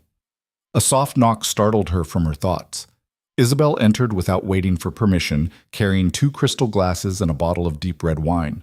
"You're thinking too much," she said, pouring generous amounts into both glasses. "Someone has to. Adrian's doing enough of that for all of us. Trust me, I heard him pacing in his study until past midnight." Isabel handed her a glass. "Drink. Tomorrow's going to be brutal. You need rest." Elena took the wine, but didn't drink immediately. What if it's not enough? What if we present everything we have and Whitmore buries it anyway? What if the system protects itself no matter what we do? Then we fight harder, louder. We make it impossible to ignore. Isabel sat on the edge of the bed, her expression serious. "But I don't think he will. You saw the crowd today outside the courthouse. Thousands of people. The city's watching. The whole country's watching. If Whitmore tries to sweep this under the rug now, there will be riots in every major city. People have rioted before. The powerful always find ways to crush them. Nothing changes. Because they didn't have someone like you leading them." Isabel's gaze was intense. "You gave them something they've never had before. Hope backed by evidence. Not just anger, not just desperation, but proof that the system failed them deliberately and a real chance at justice. That matters more than you know." Elena finally sipped the wine, letting the warmth spread through her chest. "Why did you really come back? You could have stayed hidden. You'd built a new identity. You were safe. You could have started over somewhere far from here." Isabel was quiet for a long moment, staring into her glass. "Because I was tired of being dead," she said finally, her voice rough. "For 3 years, I lived in shadows. Changed my name. Changed my appearance. Afraid to trust anyone. Afraid to form attachments. Afraid that if I stepped into the light for even a second, they'd finish what they started." She looked up, meeting Elena's eyes. "But then I heard about you. The woman who married my brother out of nowhere. The woman who walked into Nathaniel's ballroom like she owned it. The woman who survived what should have killed her and came back fighting. And I thought, if she can do it, maybe I can too." "I'm terrified," Elena admitted quietly. "Every single day, every time I step outside, every time I close my eyes, I'm afraid this is all going to collapse. That Nathaniel will win from beyond the grave. That Blackwell will kill us all and disappear again." "Good. Fear keeps you sharp. Fear keeps you alive." Isabel raised her glass. "To women who refuse to stay buried." Elena clinked her glass against Isabel's. "To women who fight back." They drank in comfortable silence, the fire crackling softly in the hearth. Outside, the city slept under its blanket of snow, unaware that tomorrow would change everything. The courthouse was surrounded before dawn. Thousands of people packed the square, far more than could ever fit inside the building. Workers who'd taken the day off without pay. Families who'd traveled from distant provinces, sleeping in the streets overnight to hold their places. Veterans who'd limped on crutches through miles of snow to be there for this moment. They stood in the freezing cold, breath misting in the air, waiting. Inside the courthouse, every seat was claimed an hour before proceedings began. The public gallery overflowed with bodies pressed shoulder to shoulder. People lined the walls 3 deep. They sat in the aisles. They pressed against the doors, straining to hear. The nobility was there too, dressed in their finest silks and furs, but they were outnumbered 10 to 1. For the first time in living memory, the common people had claimed space that the powerful thought belonged exclusively to them. When Elena entered with Adrian and Isabel, flanked by crosshouse guards, the crowd erupted in a roar that shook the building's ancient stones. Not polite applause, not respectful acknowledgement, raw, thunderous, desperate support. The judges took their seats at the high bench, Lord Chancellor Whitmore still scowling despite his obvious nervousness, Magistrate Carrick looking like he might be sick, and Justice Miriam Blackthorne maintaining her inscrutable expression as she surveyed the packed courtroom. "This court will come to order," Blackthorne announced, her voice cutting through the noise like a blade. Silence fell so quickly it was almost violent. "We are here to determine the validity of charges brought against Lord Nathaniel Ashford, and to investigate serious allegations of systemic corruption within the charitable oversight system of this realm." Her voice was clear, measured, unyielding. "All evidence will be examined thoroughly. All testimony will be heard without prejudice, and justice, true justice, will be served, regardless of rank, title, or influence. She paused, letting her words settle over the room like snow. I want to be absolutely clear. This court will not be swayed by wealth. It will not be intimidated by power. It will not bow to pressure from any quarter. We are here to uncover the truth. Nothing more, nothing less. Whitmore shifted uncomfortably in his seat. Carrick stared at his hands. The prosecution may begin, Blackthorne said. Adrian stood, every inch the Duke of Ravenmore, but his words were for the common people filling the gallery. Your Honors, distinguished members of this court, citizens of Ashborough. He paused, his gaze sweeping across the room. What we present today is not merely a case against one man, but against a system that has systematically preyed upon the most vulnerable members of our society for personal profit. He gestured to the packed public gallery. These people, your people, trusted their government to protect them in their darkest hours, when they lost spouses, when they came home from war broken, when disaster struck and they had nowhere else to turn. They trusted that the charitable funds established in their names would actually serve them. Instead, they were robbed, systematically, deliberately, by people who saw their suffering as an opportunity for wealth. His voice hardened. We will prove beyond any shadow of doubt that Nathaniel Ashford orchestrated this theft over a period of 5 years. We will prove he did not act alone. We will prove that officials at the highest levels of government enabled, encouraged, and profited from these crimes. And we will prove that when brave individuals tried to expose this corruption, they were silenced, sometimes permanently. He nodded to Isabel, who began methodically laying out evidence on the presentation table. Financial records showing money flowing from charity accounts into privately held shell companies. Ledgers with alterations in Nathaniel's distinctive handwriting. Letters ordering accountants to falsify reports and destroy records. Bank statements proving that Treasury officials had received regular payments from those same shell companies.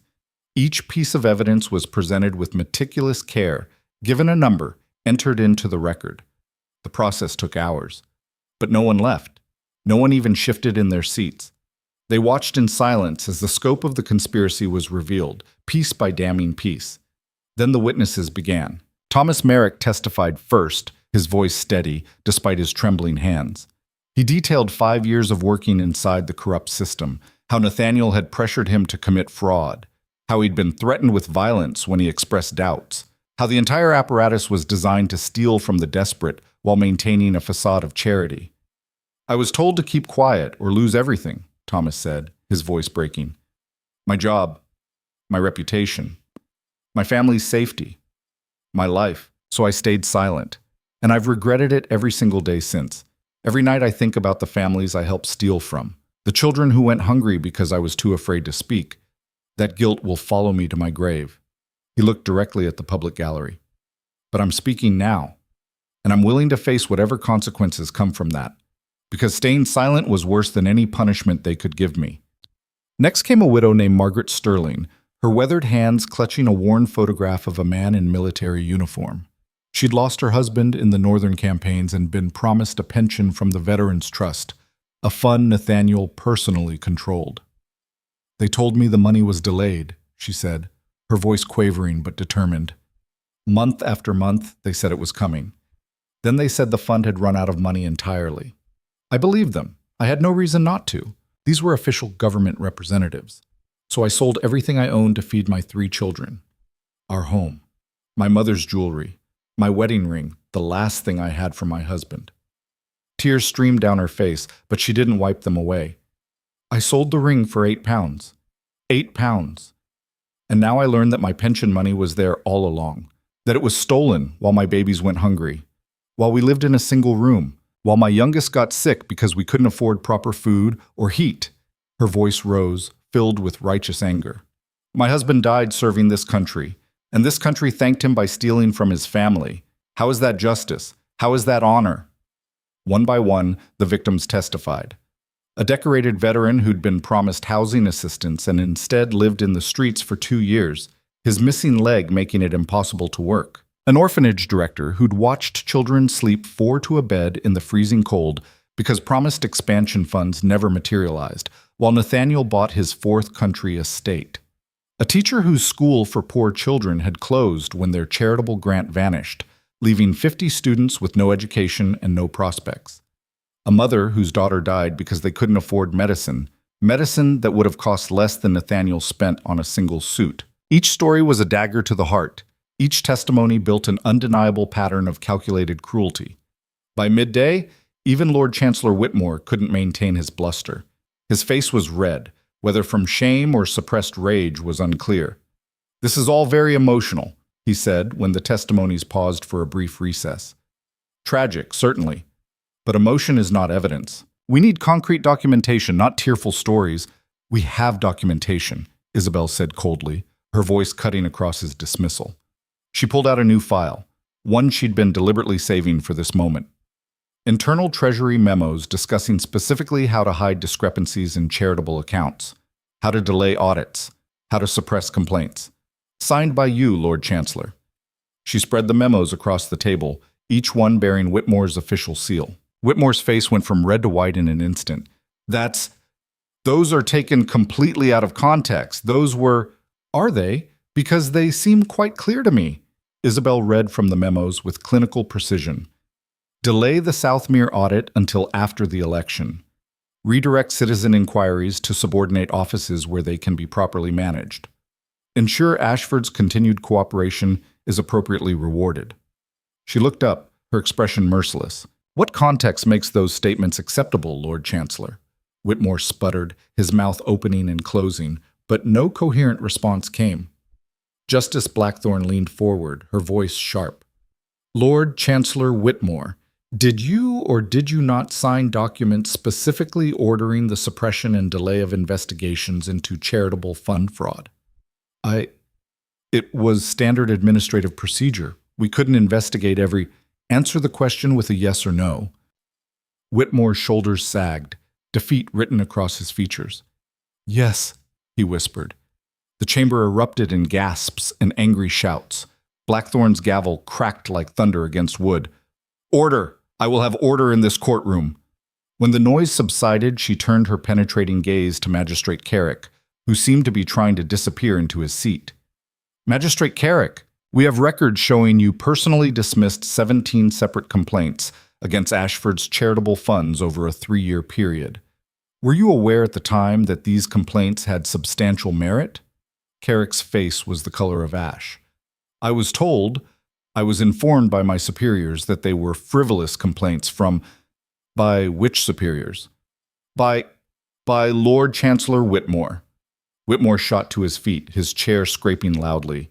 "You're lying! I never specifically told you to..." "Enough." Blackthorne's single word silenced him. "This court has heard more than sufficient evidence to warrant a full criminal investigation into Treasury operations, magistrate conduct, and the entirety of Nathaniel Ashford's financial network and its connections to government officials." She paused, letting the full weight of her words settle over the room. "Furthermore, based on the overwhelming testimony and documentation presented today, I am ordering the immediate seizure of all financial accounts associated with Nathaniel Ashford and his identified co-conspirators. Those funds will be thoroughly audited by an independent commission, and any money proven to have been stolen from charitable purposes will be returned in full to its rightful recipients." The public gallery exploded with cheers so loud the building seemed to shake. Elena felt tears sting her eyes. This was real. It was actually happening. Justice, real justice, was being served. But Justice Blackthorne wasn't finished. "Lord Chancellor Whitmore, you are hereby suspended from your position effective immediately, pending full criminal investigation into your conduct. Magistrate Carrick, the same suspension applies to you. Officers, please take them into custody." Guards moved forward, their faces professionally blank. Whitmore backed away from the bench, his face contorting with impotent rage. "You can't do this. I have ministerial immunity. I have protections. You have nothing," Blackthorne said, her voice cold as winter ice, "except a criminal trial of your own to face.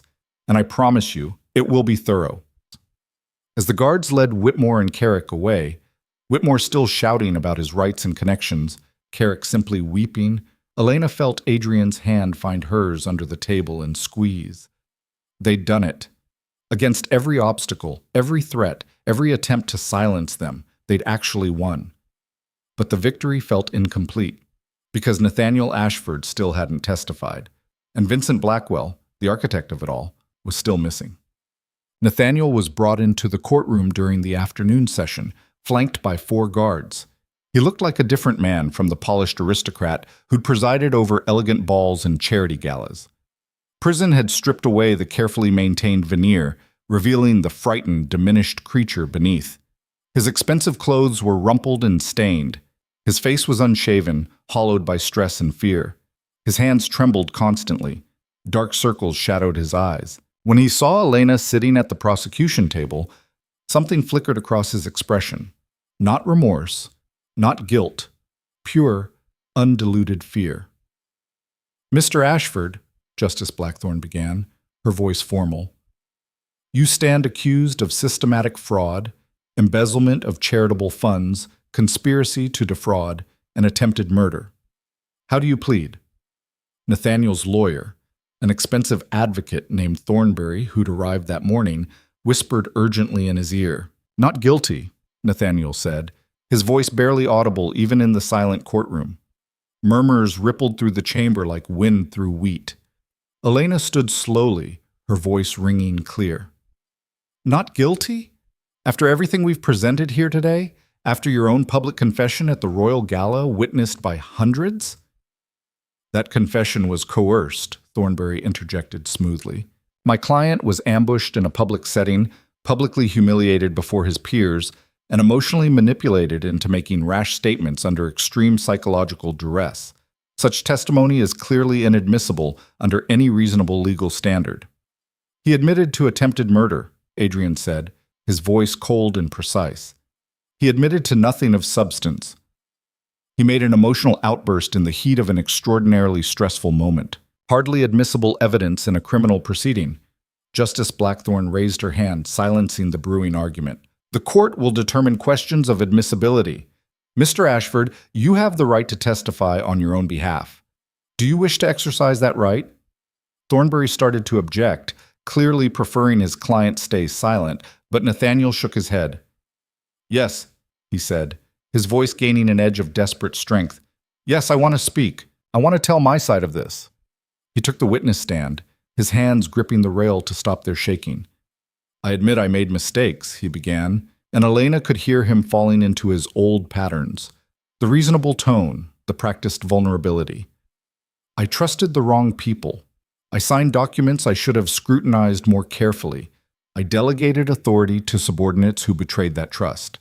But I am not a criminal mastermind. I am not a monster. I am, if anything, a victim myself, of manipulation, of conspiracy, of people who wanted to destroy me for their own purposes."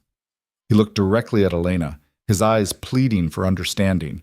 "She came to me with wild accusations, baseless conspiracy theories about my charitable work. When I tried to help her understand, to show her the actual records, she became increasingly violent and irrational. I had no choice but to end our engagement for both our sakes." His voice took on a carefully crafted pleading tone. "I never tried to kill her. I would never harm the woman I loved. Never." Elena felt physically sick listening to him twist reality. "That's a lie," she said, her voice shaking with barely controlled rage. "Every word of that is a calculated lie." "Is it?" Nathaniel's expression was earnest, practiced, designed to tug at sympathy. "Or is it possible, just possible, that in your emotional state after our breakup, you misunderstood my actions? That grief and anger led you to reinterpret normal events as something sinister? You threw me from a moving carriage in the middle of winter. I asked you to leave the carriage because you were becoming hysterical, creating a dangerous situation. You chose to jump out in a fit of emotional distress. You kicked me repeatedly while I was on the ground, breaking my ribs. You fell during your exit from the carriage. I attempted to help you to your feet. Your injuries were sustained in the fall, not from any action of mine." Elena's hands clenched so hard her carefully manicured nails drew blood from her palms. "You left me bleeding in a snowbank to freeze to death. I believed you would calm down and return to the estate house on foot, as you'd done before during previous arguments. I had absolutely no idea you would wander into the wilderness, or that you would go to such dramatic lengths to later frame me for attempted murder. The sheer audacity of it, The shameless, calculated manipulation took Elena's breath away. This was what Nathaniel did.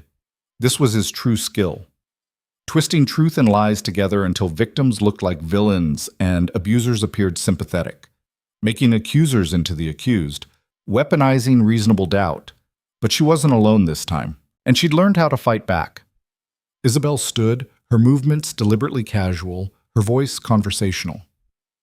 "Mr. Ashford, do you recognize me?" Nathaniel's confident expression faltered for just a moment. No, I don't believe we've met." "Really? You're absolutely certain?" Isabel tilted her head. "Because 3 years ago, you paid a man named Garrett Voss 2,000 pounds to have me beaten unconscious and thrown in the river to drown." "That's completely absurd. I've never heard of... I would never..." "You did. Because I discovered the same fraud Elena found, the same pattern of theft from charitable funds. And when I threatened to expose you, you decided I needed to disappear permanently." Nathaniel's face went pale. "I don't know what you're talking about. I don't know who you are." "Don't you?" Isabel pulled out a document with a theatrical flourish. "This is a bank record showing a withdrawal of exactly 2,000 pounds from your private account on March 14th, 3 years ago. 3 days later, I was attacked. The very same evening, a deposit of 2,000 pounds appeared in an account belonging to Garrett Voss. Would you like to explain that remarkable coincidence, Mr. Ashford?" That must be a business transaction. I conduct dozens of... Garrett Voss is a known criminal, a hired thug. He specializes in making inconvenient problems disappear, often permanently." Isabel's smile was sharp as broken glass. "I should know. He's the one who beat me until my skull fractured, who tied weights to my ankles, and who threw me off a bridge into freezing water. He left me for dead." She stepped closer to the witness stand. "But I didn't die, Mr. Ashford. I survived. And I've spent every day of the last 3 years gathering evidence against you and everyone who helped you. So please continue telling us how you're the real victim here. I'm fascinated." The chamber was absolutely silent. Nathaniel looked desperately at his lawyer, who seemed genuinely at a loss for the first time. Then Nathaniel's composure finally, completely shattered. "I want immunity," he blurted suddenly, his voice rising to near hysteria. "I'll testify against the others, against Whitmore, against the Treasury officials, against Blackwell. I'll tell you everything. Just give me immunity and protection." The name hit the courtroom like a thunderclap. Justice Blackthorne leaned forward sharply. "Vincent Blackwell, you're admitting he's involved in this conspiracy?" Nathaniel's lawyer grabbed his arm desperately, trying to stop him from speaking, but Nathaniel shook him off with frantic energy. "Yes, of course he's involved. He's the one who planned the entire operation. He taught me everything. How to set up the shell companies, how to falsify the charitable registrations, how to hide the money trails, how to buy the right officials." He was speaking faster now, words tumbling out in a desperate rush. "He recruited me 10 years ago, said I had the right connections, the right name, the right face for it. He designed the whole system, the funds, the networks, He stopped abruptly, seeming to realize he'd just confessed to everything. But the damage was catastrophically done. "Where's Vincent Blackwell now?" Blackthorne demanded, her voice sharp as a whip. "I don't know. He disappeared 2 years ago after the Isabel incident got too much attention, but he still controls everything from wherever he is. The funds, the officials, the entire..." A gunshot shattered the courthouse window. Glass exploded inward in a deadly spray. People screamed, diving for cover. Elena hit the floor hard, Adrian's body covering hers protectively. When she looked up through the chaos, Nathaniel was slumped over the witness stand, blood spreading in a dark stain across his chest, his eyes already vacant. Complete chaos erupted throughout the courtroom. Guards rushed to the windows, weapons drawn. People fled for the exits in a panicked stampede. The judges ducked behind their bench. Lawyers scattered. The carefully maintained order of justice dissolved into primal fear. Through the confusion and screaming, Elena caught sight of a figure in the public gallery, an older man in an unremarkable gray coat, moving calmly and deliberately toward the side exit while everyone else panicked around him. Unremarkable features, average height, the kind of face designed to disappear in any crowd. Vincent Blackwell. "There!" Elena shouted, pointing with a trembling finger. "That's him! That's Blackwell!" But he was already gone, swallowed by the terrified mob crushing toward the doors. Adrian grabbed her arm urgently. "We need to leave this building, right now." He's here. Blackwell is right here. We can... Which is exactly why we're leaving. Adrian's voice was iron. He just murdered a witness in open court. We're not giving him a chance to finish what he started. Isabel appeared beside them through the chaos, her face grim and determined. Back exit through the judge's chambers. Move! Now! They fought through the panicking crowd, crosshouse guards forming a protective wedge around them, pushing through the mass of bodies. Outside, the square had erupted into chaos, thousands of people trying to understand what the gunshot meant, trying to flee or fight or simply survive, guards attempting desperately to maintain some semblance of order. And somewhere in that massive confusion, a professional killer escaping into the city. They made it to the waiting carriage, Adrian practically throwing Elena inside before climbing in after her. Go! He shouted to the driver. Cross house, fastest route, don't stop for anything. As they raced through the narrow streets at dangerous speed, Elena's mind reeled from what had just happened. Nathaniel was dead, shot down in open court, murdered by the man who'd orchestrated everything, silenced permanently before he could reveal too much. He killed him, she said numbly, stating the obvious because her mind couldn't quite process it. Blackwell killed Nathaniel to keep him quiet, to protect himself. Yes, Isabel said grimly, but he made a critical mistake in doing it. What mistake? He got away. He murdered someone in front of hundreds of witnesses and just walked out. He showed his face, Isabel said fiercely. He revealed himself to dozens of people. He proved he exists, that he's here in the city, that he's desperate enough to risk public murder. He's not a shadow anymore, not an abstract threat. He's a concrete target that we can hunt. Adrian was already giving rapid orders to his guards through the carriage window. Send runners to every contact I have in the city. Merchants, dock workers, street informants, everyone. I want descriptions circulated immediately. I want every gate, every port, every road watched. I want Vincent Blackwell found. But even as he gave the orders, Elena was thinking about something else entirely. The trial, she said, her voice hollow. What happens now? Without Nathaniel to testify, without his full confession on record. Nathaniel's testimony stands, Isabel interrupted firmly. He confessed before he died. He named Blackwell. He implicated Whitmore and the entire network. That's all on the official court record. It's enough to proceed with prosecutions. But without Nathaniel as a living defendant, we have everything we need, Adrian said with absolute certainty. Documents, witnesses, recorded confessions from both Nathaniel and Whitmore, physical evidence, bank records, victim testimony. We don't need Nathaniel alive to prove the conspiracy existed. He was right. Elena knew he was right. But it didn't feel like victory. It felt like war was only beginning in earnest. Updam. For 3 days, the entire city hunted Vincent Blackwell. Every guard in Ashboro was mobilized. Every constable carried his description. Informants combed through the criminal underworld, offering rewards for information. The ports were locked down. The city gates were manned with triple watches. Roadhouses for 50 miles in every direction were searched. But Vincent Blackwell had vanished like morning mist. Like a ghost, he'd disappeared back into whatever dark places had hidden him before. The difference was that now everyone was looking. Now everyone knew his face, his name, his crimes. Now he could never again operate in comfortable anonymity. Justice Blackthorne reconvened the court without him, refusing to let his violence derail justice. The evidence against the conspiracy was presented in its complete damning entirety, thousands of pages documenting 5 years of systematic theft, every transaction traced, every victim accounted for, every official involved identified. The verdicts came swiftly and without mercy.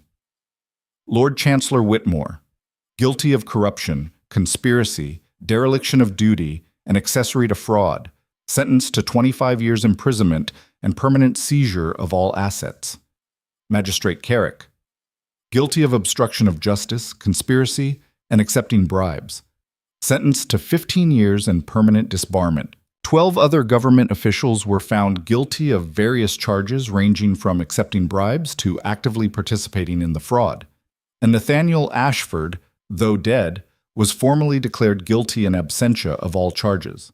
His entire estate, every property, every account, every asset, was liquidated, with proceeds distributed proportionally to his identified victims. It wasn't complete justice.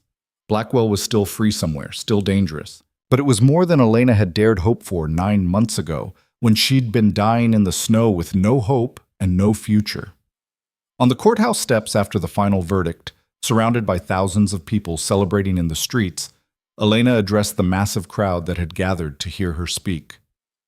"This victory doesn't belong to me," she said, her voice carrying across the square through careful positioning and natural acoustics. "It doesn't belong to the Duke of Ravenmore, or to Isabel Cross, or to Justice Blackthorne, though we all played our parts.